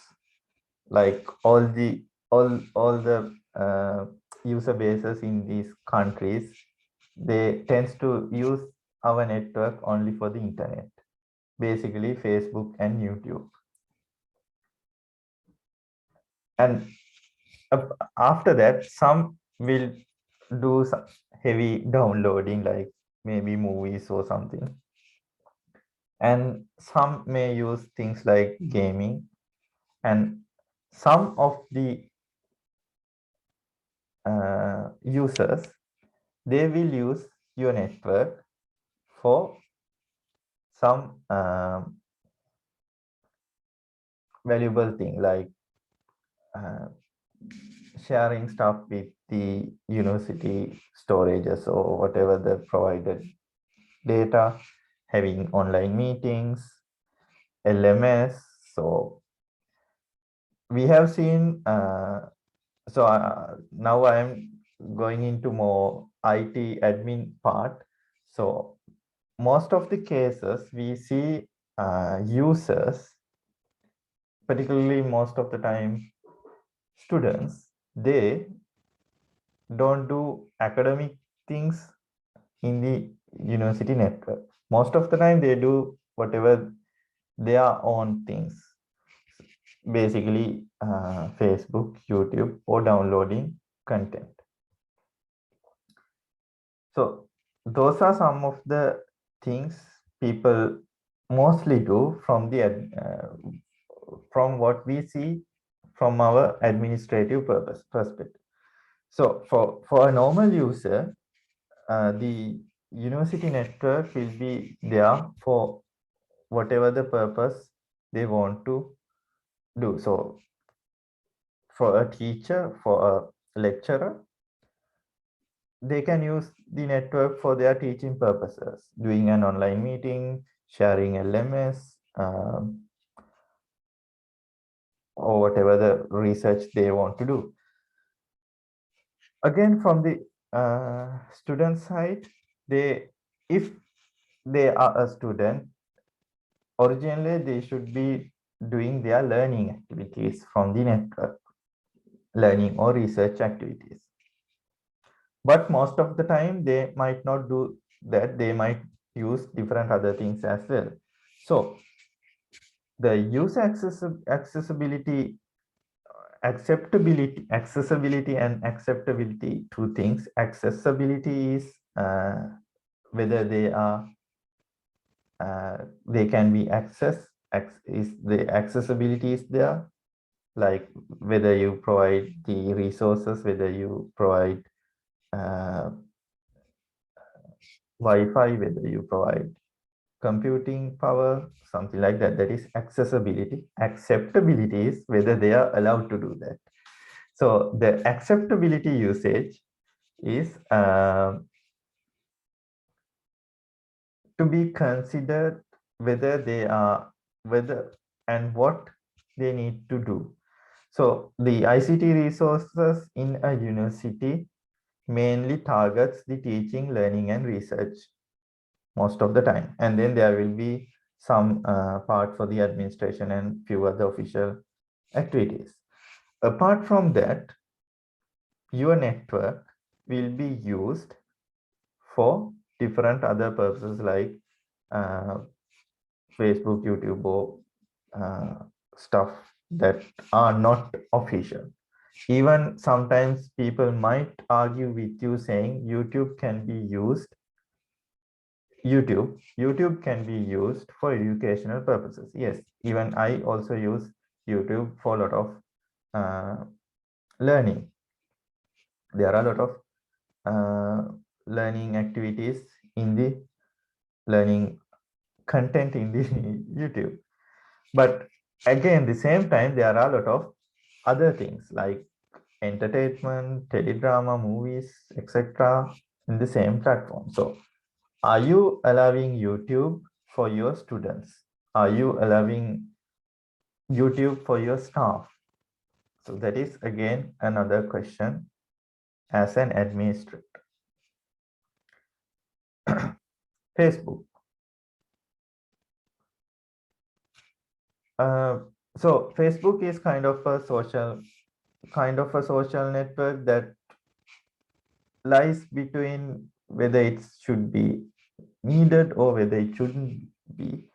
So it depends totally on whether you have whether you really need to open that for your users.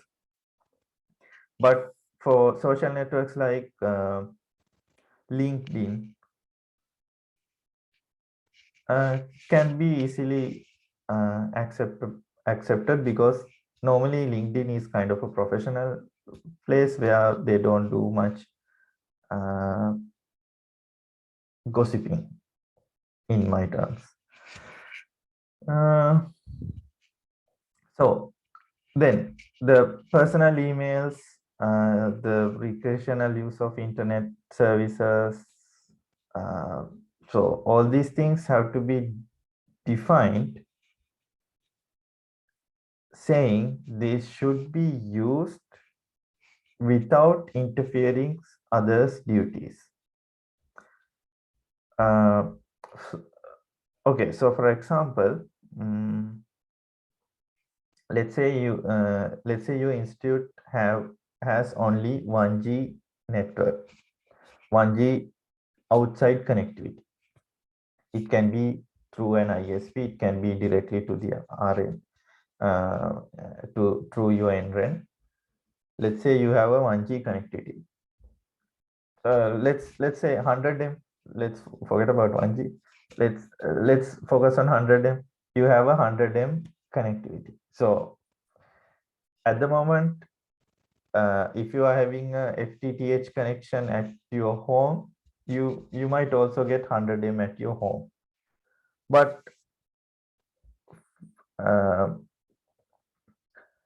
when comparing 100 M at your home versus 100 M at your institute, what are the differences? 100 M at your home will only be used by few members of your family, maybe you and maybe few others in your family, and they might also not do heavy things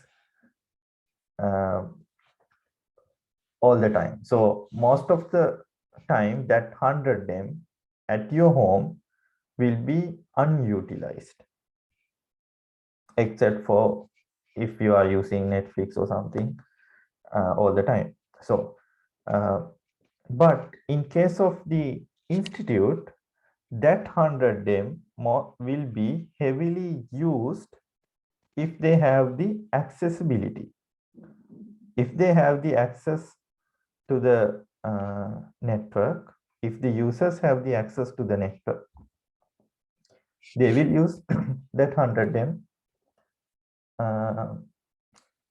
or they will fully utilize that 100 M during the peak hours. So peak hours means most of the institutes, they can divide their bandwidth into two parts, like the peak time and the off peak time. So most of the time the working hours will be the peak time, and the after office hours will be the off peak time.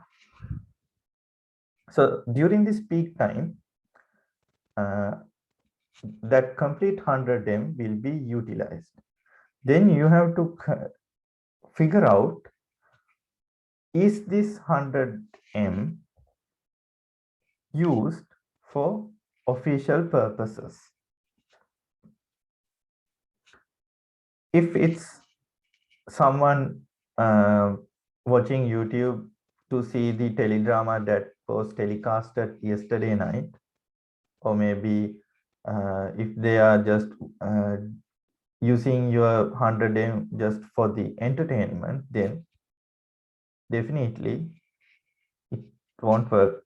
So at the same time, there might be a person waiting to get his chance in the network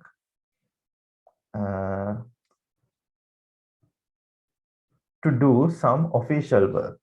Let's say someone wants to download 10 gigabytes of research data from a different place, from a different institute. So here, so that person have started downloading that, let's say a FTP download, and at the same time someone is trying to do a 4K, trying to watch a 4K teledrama in YouTube. Who are you going to give the priority? So those things have to be mentioned in the acceptable usage policies. So they can use YouTube, they can use Facebook for their different purposes, unless they don't harm or they don't interfere with the official duties, official work. The way the way how you do that can be a technical problem, but in the policy, make sure you mention that. So this is only if you are not blocking the whole thing. So you can simply say we block YouTube from morning 8 to evening 5, or we block Facebook from 8 to 17 hours. So something like that can be mentioned, but then again, you have to mention why you are blocking. You can say use of unofficial activities.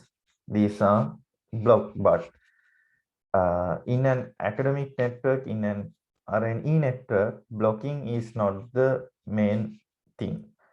So we should be, so I started the slides in the morning saying we should open all the things.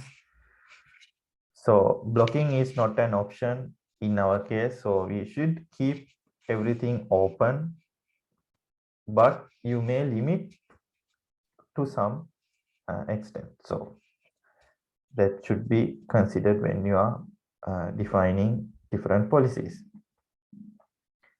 Then also stuff like advertising, electronic boards, forums, or putting emails, kind of things in the system, again, needs to be approved mechanism. So for example,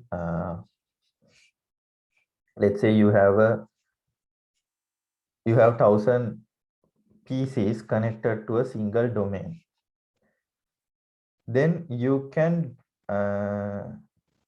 advertise something. Let's say your institute have an event that all the users should know about.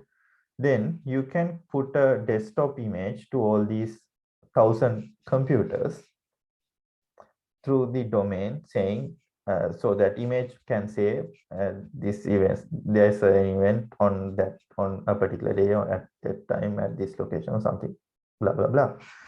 So that kind of an advertisement or that kind of an marketing is possible in any case. It can be an image, it can be an email, it can be a web advertisement, but that should be approved based on a proper mechanism. Let's say you have a policy saying you can do electronic advertisement on desktops, on website, or on any electronic medium by anyone in the institute. Then there can be a person requesting you, saying asking to do a marketing on something that is personal to that person, maybe something outside event. Is it acceptable in the university or in your institute? So when creating such policies, you need to define what should be allowed and what should not be allowed. Electronic marketing or electronic advertising is okay as long as they are for official purposes. Something like that. So, okay, so then someone can ask why we need such policies for something similar to these kind of things. So if you don't have a policy, but if you are doing that, then again someone can question why you do that, why you did that. So make sure if you are doing something that affects the whole user base, make sure that is in the policy. Otherwise, at least get a written consent from your management that you should do that. So that is for the administrative purposes.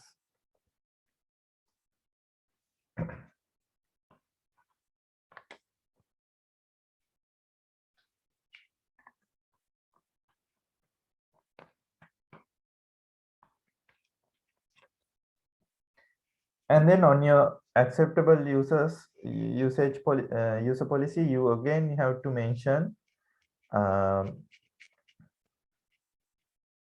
what you should do if someone abuse those policies. You can say the user account for a particular person can be banned or can be blocked for a particular time period, or maybe their account can be removed from the system, or their data, the usage data will be held for future purposes, something like that. So that need to be there.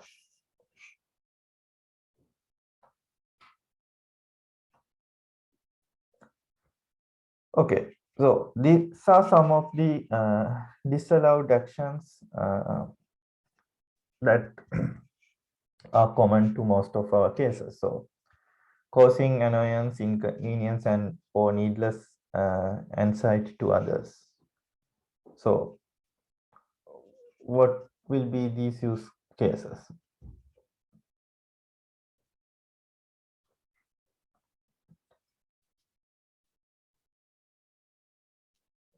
Let's say there's an official website of a particular department where they put a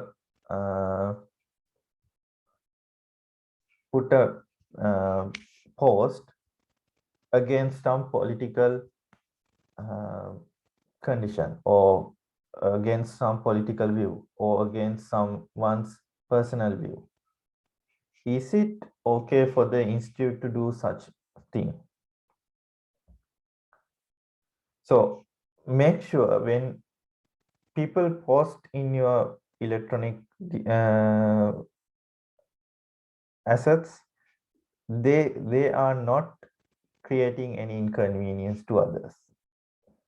So all the content should be neutrally agreed, and they should not be taken someone's side or someone's or to cause some issue with the existing neutrality in the organization. So make sure that is not there. So that is kind of a disallowed thing. Then unsolicited advertisements, things like what I mentioned earlier, and even spamming. So spamming means okay, another example. Let's say there's a common group email address that is where all the users are included. So if someone sent an email to that group email, all the users will get that. What will happen if that particular email address is accessible from the outside?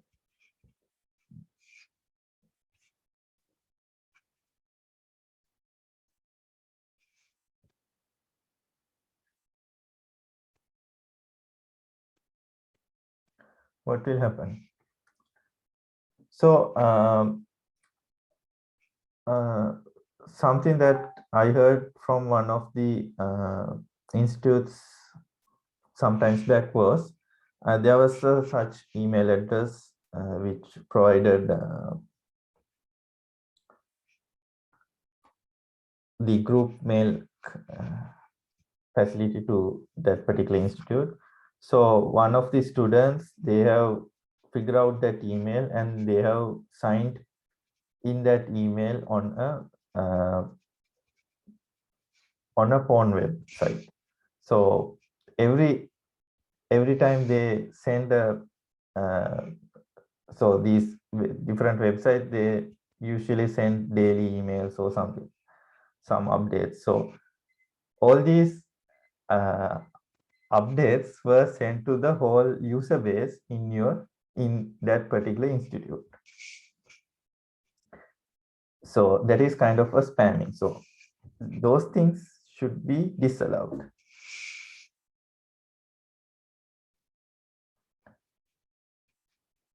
So things like sending emails from your official email or the official mail server without or maybe forging the addresses, so those also can be disallowed. So these are some examples that I have taken where you should keep your mind on how to do or what to do and what to disallow. So, and then things like attempting to break into or different computer systems. So they should be mentioned in your AUP clearly, because if you don't do that, then if something like that happened, you can't say this is not allowed. So then someone can argue you haven't mentioned this in your AUP, so it's allowed. So if it's disallowed, then you have to make sure you mention that in your system, in your policy. One of the other main thing we see with student accounts is some students, they intend to use someone else's username, password, or the credentials to access some resource or an LMS. So there were some incidents where they use the same user ID to log into the LMS and then download or upload whatever the assignments. So that is clearly disallowed action. So it should be mentioned saying users are not allowed to use anyone else's account. So the user account means it's a user account that binds to a particular user, not to a group. So that should be clearly mentioned.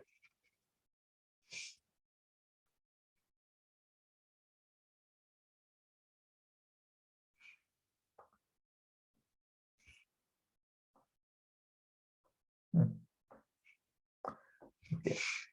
Then you must keep your password secret. If you suspect someone else knows, change it immediately. So that line also have to be in the user acceptable policy, saying if a user suspect that their password is being compromised, they need to change it immediately. So for an admin, I know this is not something that I should tell you. You should already know it by your experience. So if you think your password is compromised, you should definitely change it, and you should definitely take all the precautions about how you keep your password a secret. Another example, I have seen some administrators where they put a long password, like let's say 20 or 30 characters long. And because of that complexity, they write that password in a sticky note and they stick that on top of their monitor. They just write the whole password, including the IP address or the system they have put that, and then they stick it in their monitor. So what can happen?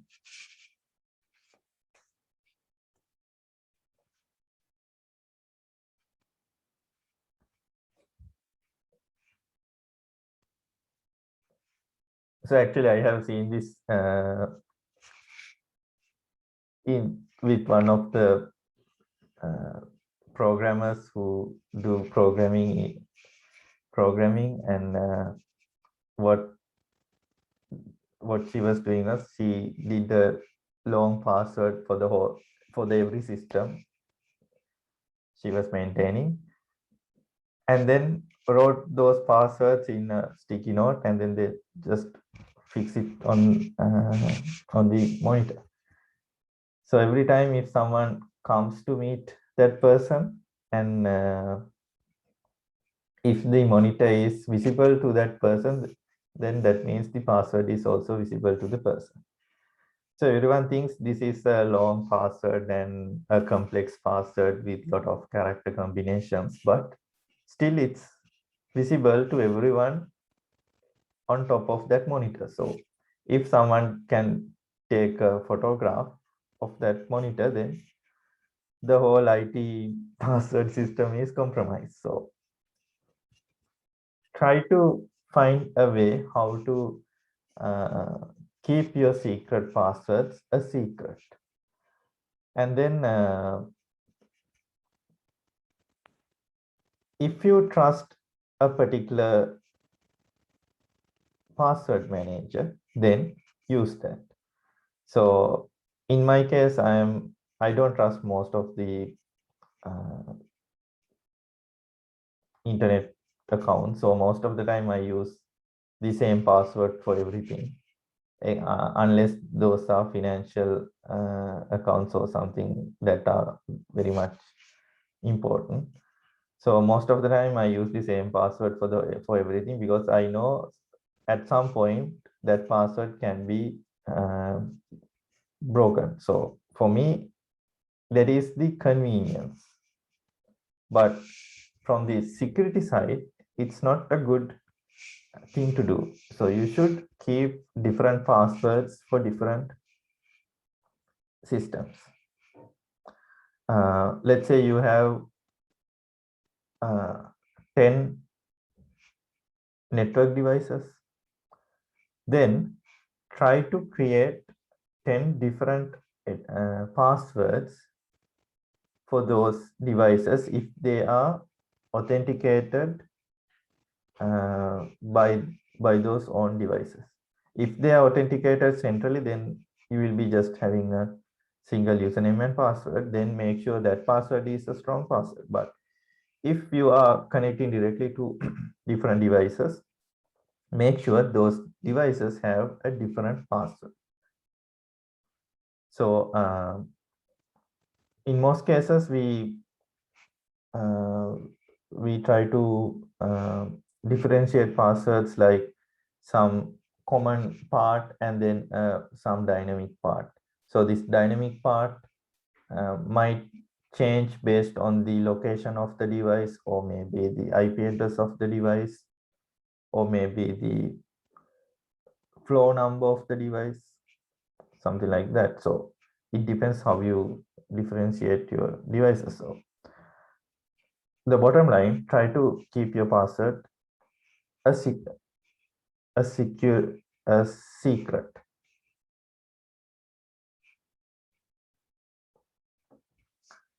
Then monitoring.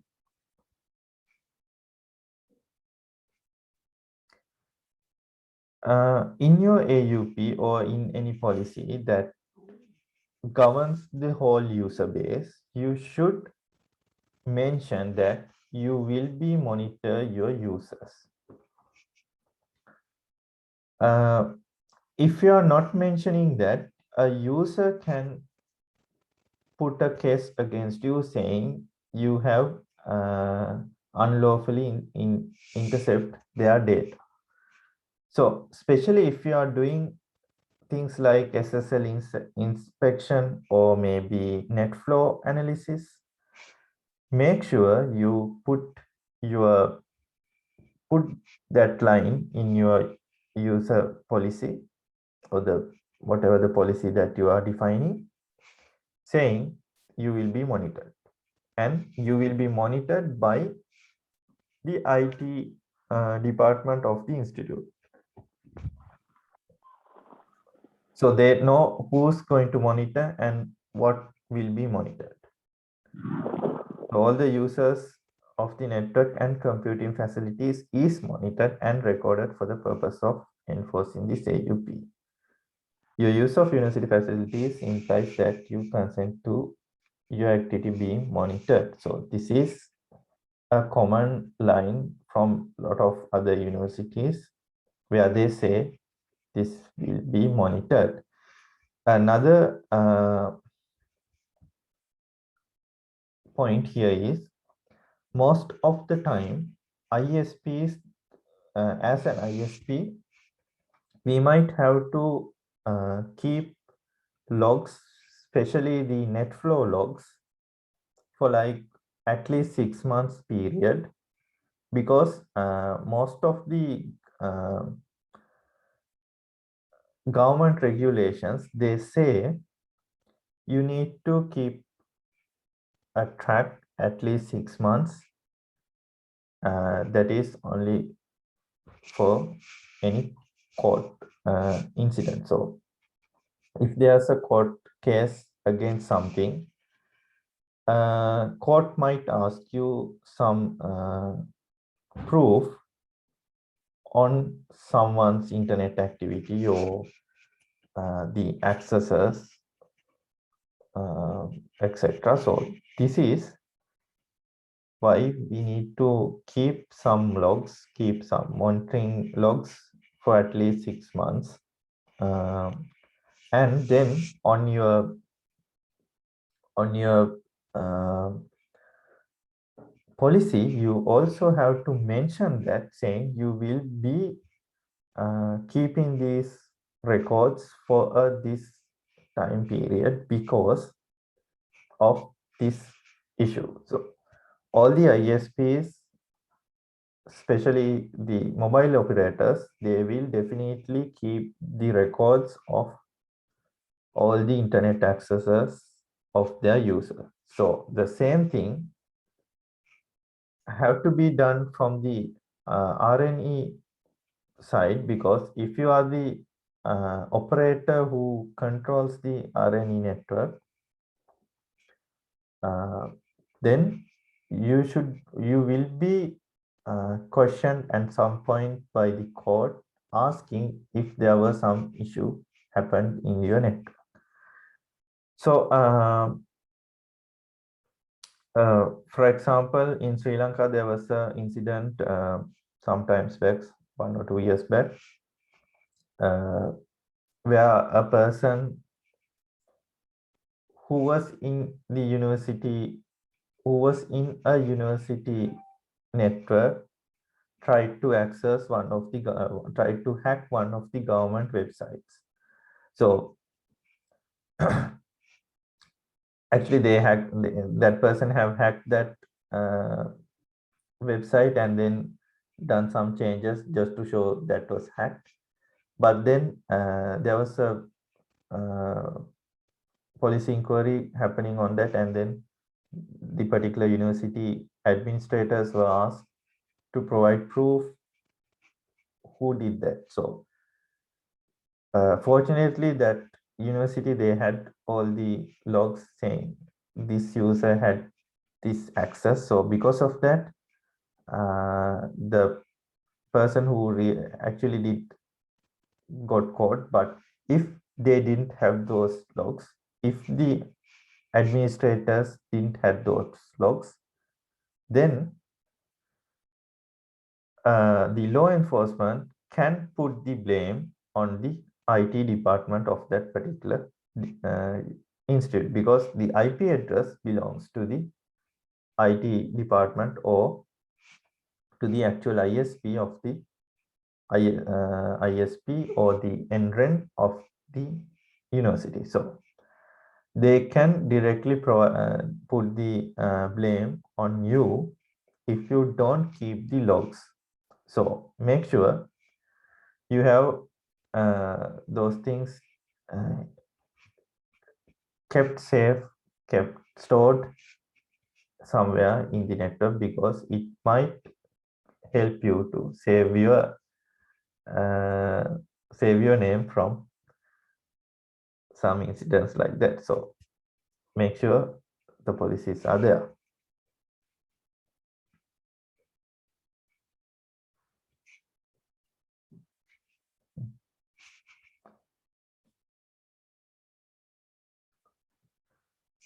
Okay, so this is the consequences. Failure to comply with this policy may result in your access to computing facilities It may also result in action being taken under the university disciplinary procedure, which could lead to expulsion. So these consequences can also be mentioned in your policy. So this is what you are going to do if someone disobey or fail to comply with your policy. So again, there can be different levels of policies and different levels of consequences, but again, you have to mention them in your policy document. Otherwise, if you take some actions against someone, against a user, and if that action is not written on the document, or if there is no document, then that user can ask you why you are doing this, or he can even put a let's say he can put a complaint against you in court saying this administrator have blocked my account without any proper authorization. So the authority to block someone or to suspend something needs to come from the top, and then it should be documented. Otherwise, don't do anything like that, because at some point it might put you in trouble.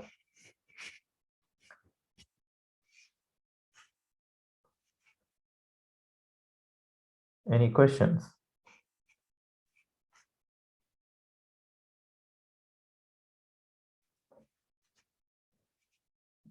So is it only AUPs?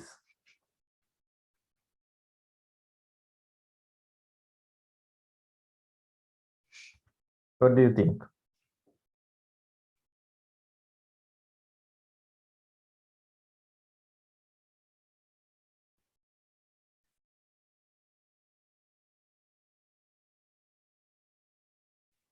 Is it only AUPs?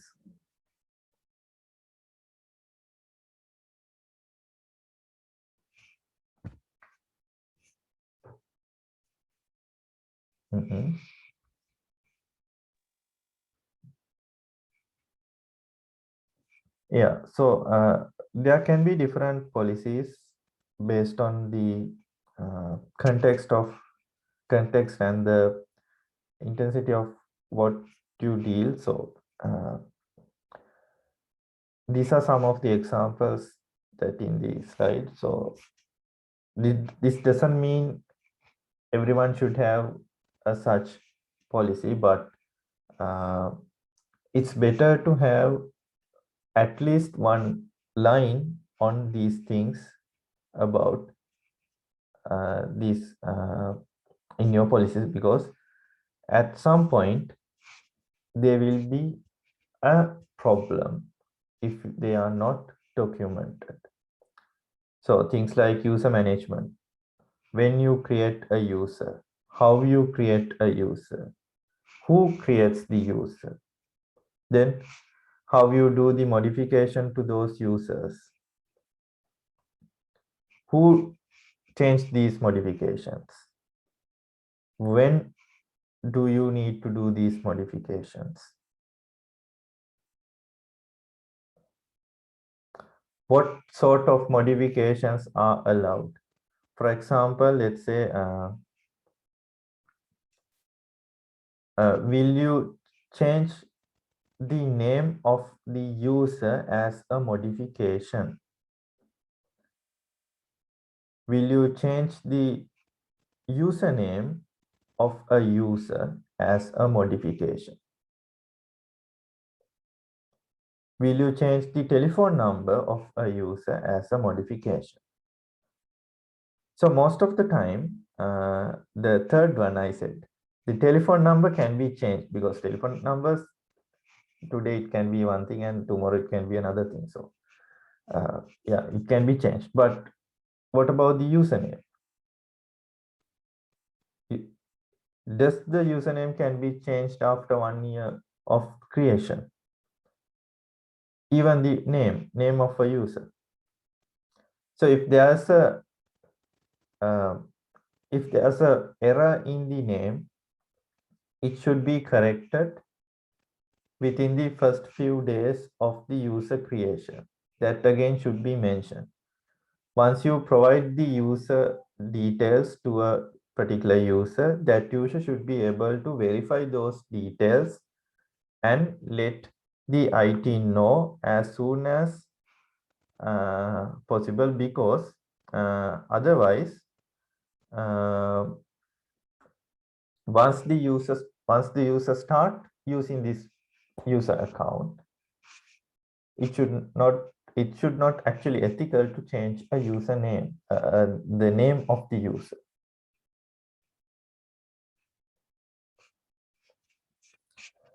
Then the deletion. When you are going to delete the user, why you are going to delete the user, who going to delete the user. For example, let's say there's a policy saying use for student users, their user account will be active until 6 months of their last day at the institute. So a user can use his user account for till 6 months after leaving the institute. But after 6 months, what will happen to the user account? Are you going to delete the user account, or are you going to disable the user account? Then what will happen to the user data? If that user can have some data in some sort of a data storage, what will happen after that 6 months? Everything will be needed to document. Most of the time, user accounts are not deleted, they are just blocked or disabled, because let's say today there's a user called Tilina in your system, and that particular user gets deleted after 1 year. So after 1 year, there is no user called Tilina. But let's say after 1.5 years, there's another user called Tilina with the same username. But practically, are those two Tilinas are the same? That will be an issue. So because of that, most of the time, usernames will not be deleted, they will be kept disabled. By keeping the disabled users, you can't create the same username after some point, because that user, even though it's disabled, it's still existing in the system. So keep that in mind when creating user policies. Then the password policies. Number of characters, what type of symbols, special characters, password expiry date, repeating the password, the occurrences, number of occurrences. Those things you can define in a, so this can be either a different policy or in the same policy of the AUP. So that depends on you. Actually depends on the institute. Then Wi-Fi policies: where to access, who to access, how do they access. USB policy. So most of the cases, some institutes, they don't like providing USB access to students because of the virus issues, but is it possible these days?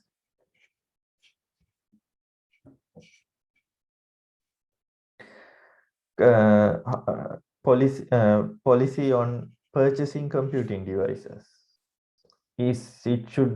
Does does purchasing have to go through a centralized management? Does computing device purchasing should go through the IT department?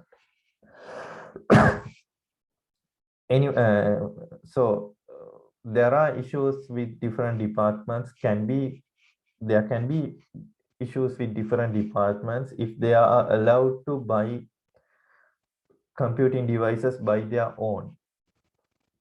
They can buy different standardized devices. They can buy different variations of devices. For example, let's say if they were allowed to do the purchasing by their own, someone can buy the high-end Wi-Fi access points as well, some cheap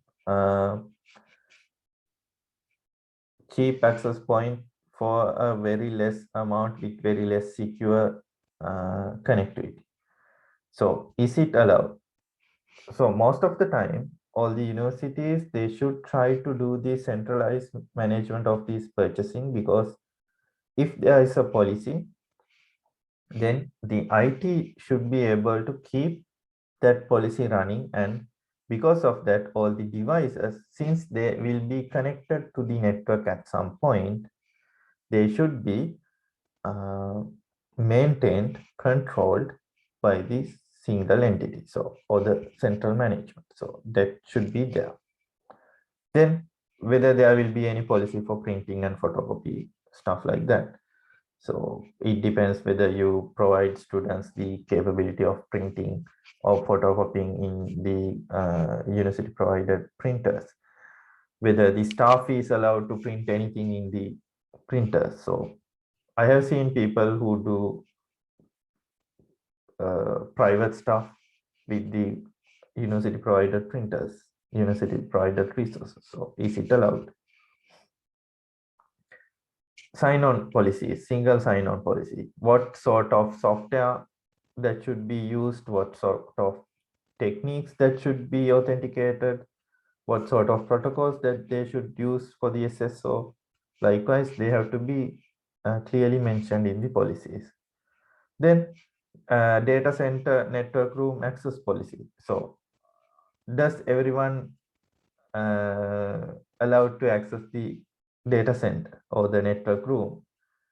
So most of the time, even the very top management of the institute might not be allowed to access the data room, because data center, because the data center should only be allowed to access by the particular technical staff that who knows what is happening inside.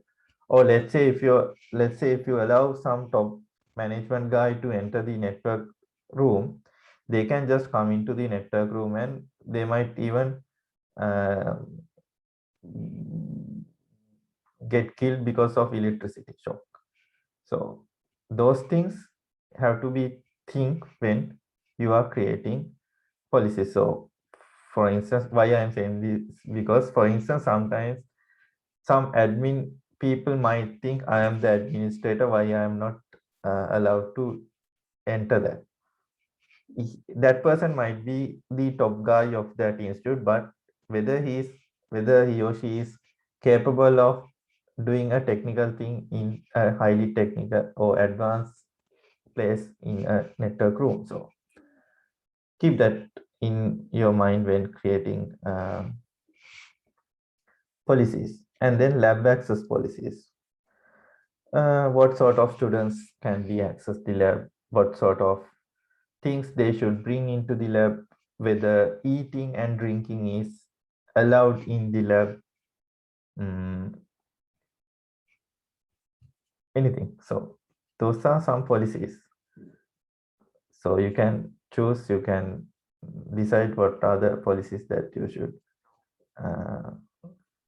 do in these sort of environments.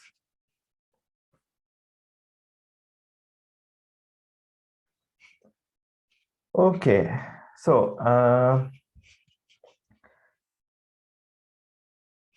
I don't know whether we have much time, but I was like planning to put all of you into different groups and then try to build up a discussion on how to create a proper AUP for a common institute. So in this case, we can actually group stuff into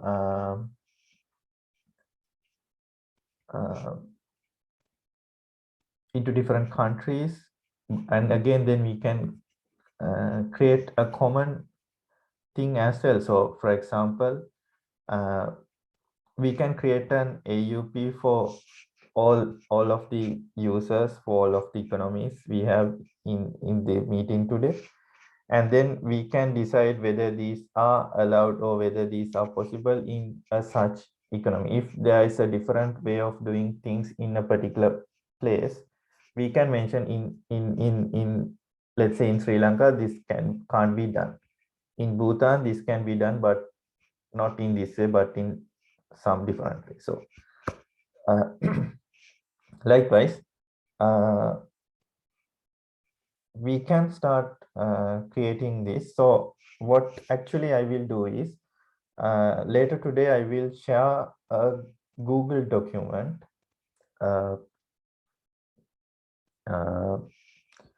Google what you call Google Doc,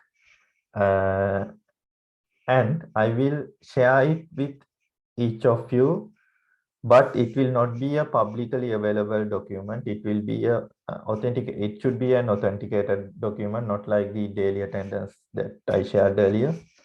What you have to do is first you have to log in to that document using your Google based user. If you are using your own email address of whatever the email that were mentioned in the registration system, then just put a request from that account, or otherwise just mention your name if that is a different email you are requesting and the permission for that document. So I will send an email with the link to this document in a moment after the workshop. So I guess in another 5 minutes time we should stop. Yeah. So what you have to do is first list some of the internet materials that you can find from the internet. So this will be the an homework for everyone. You can just list down the internet materials, and you can just list example policies, example policy lines, the rules in that document saying this can be done, this should be done, this shouldn't be done, something like that. And then later on, later stage, we will gather all these documents, we will gather all these content, and we can come up with a single document that can be used for any of us if we need a policy at your organization. So based on the answers you provided earlier, most of us might have an AUP, but is it actually at the standards of what we need? So we can come up with an AUP for a general view, and then later on you can decide whether it can be implemented in your institute, whether it can be implemented at your NREN likewise. So the main thing here is once you decide that you should deploy an AUP, you should get your top management approval on that AUP before publishing. So that will be the main point.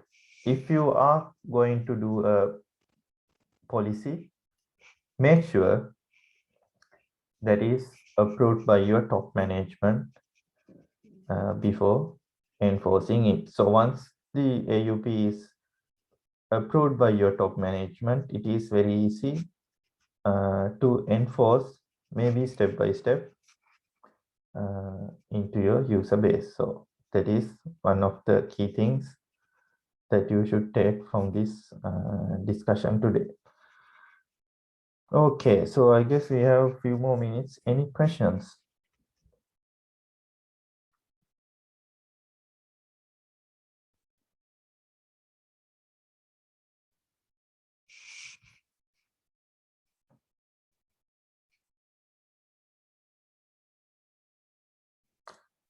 I will upload these slides into the agenda page later today.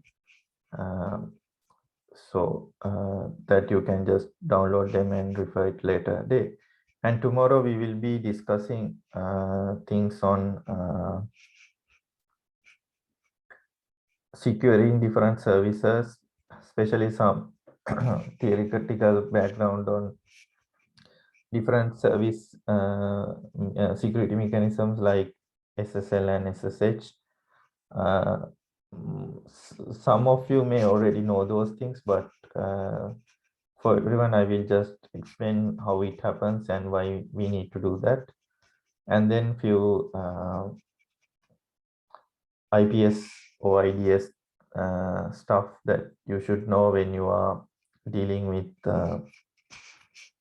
these kind of networks. So there will be a lot of IPS, IDS stuff in the market. There will be a lot of things you see in the internet, but whether they are actually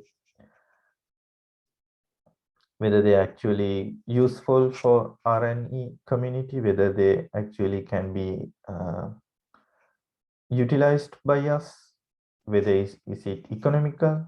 So those have to be decided, and then I will try to find I will try to push you to do some hardening on CMS systems. So you know, these days most of the time we use WordPress, Joomla, and WordPress, Joomla are kind of the most common highly targeted systems for attacks. So you should know how to secure those systems. So yeah, those things will be looked at tomorrow. Okay then, guys, thank you for staying with me today.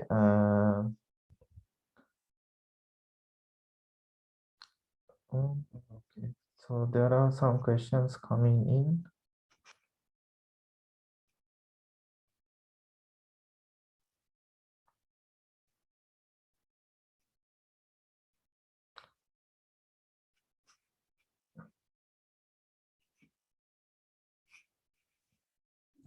So there's a question asking whether there are any policies related to or focus on network monitoring. Yes, if you are doing network monitoring, if you are doing network analysis in your institute, please put a policy saying what you are monitoring, how you monitor, and what actions, what will be analyzed, and what are the actions that you might take based on this monitoring. So for example, you need to say all the network traffic will be monitored, the SNMP traffic can be monitored. If net flow, then net flow traffic will be monitored. Based on the analysis, if you are going to rate limit something, let's say if you want to limit some access to a particular destinant, then you have to mention there will be some rate limiting based on the findings of the monitoring analysis. So something like that should be there. I will share my slides on the agenda page. So there was a question asking whether you can get the slides. Yes, I will share the slides. how do you link any related policy to your AUP related policy? Or do you just provide the link in the AUP, or do you introduce a summary of it? For example, password procedure. Yeah, so if you have multiple policies, first you need to come up with the indexing. So indexing means you can describe these things will be defined on this policy. So for example, you are asking password policy. So you can say password changing and password modifications are described in the password policy, and it can be found on this particular link.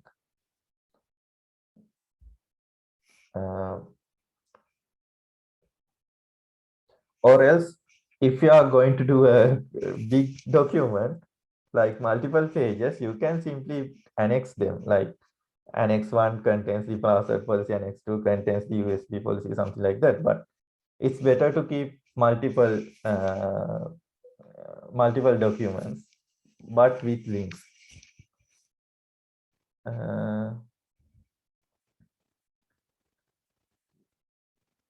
Could you please more about AUP? Niranjan, can you please explain that? I can't get that.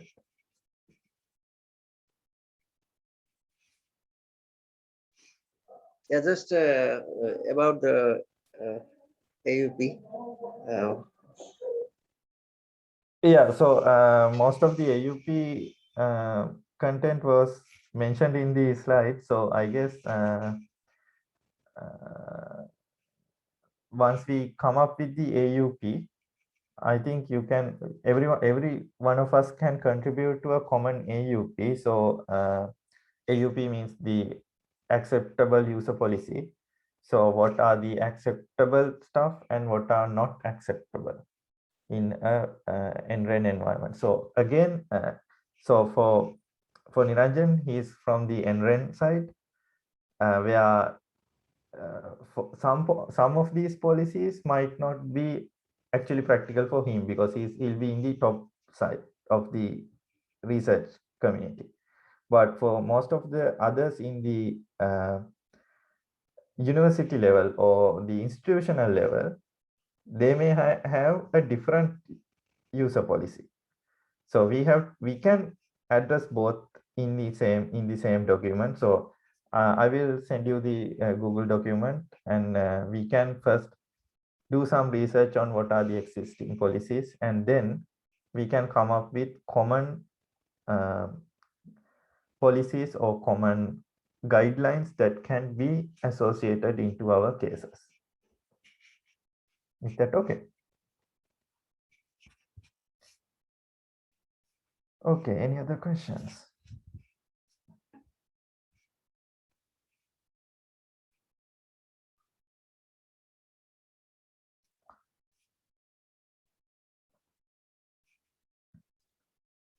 Okay, so if there are no any other questions, I will stop the today's workshop, and tomorrow we will look into the cryptographical applications and different security mechanisms for your system. So again, thank you everyone for staying with us today, and especially the people in the big room in the National University of Laos. So thank you again, and see you everyone tomorrow.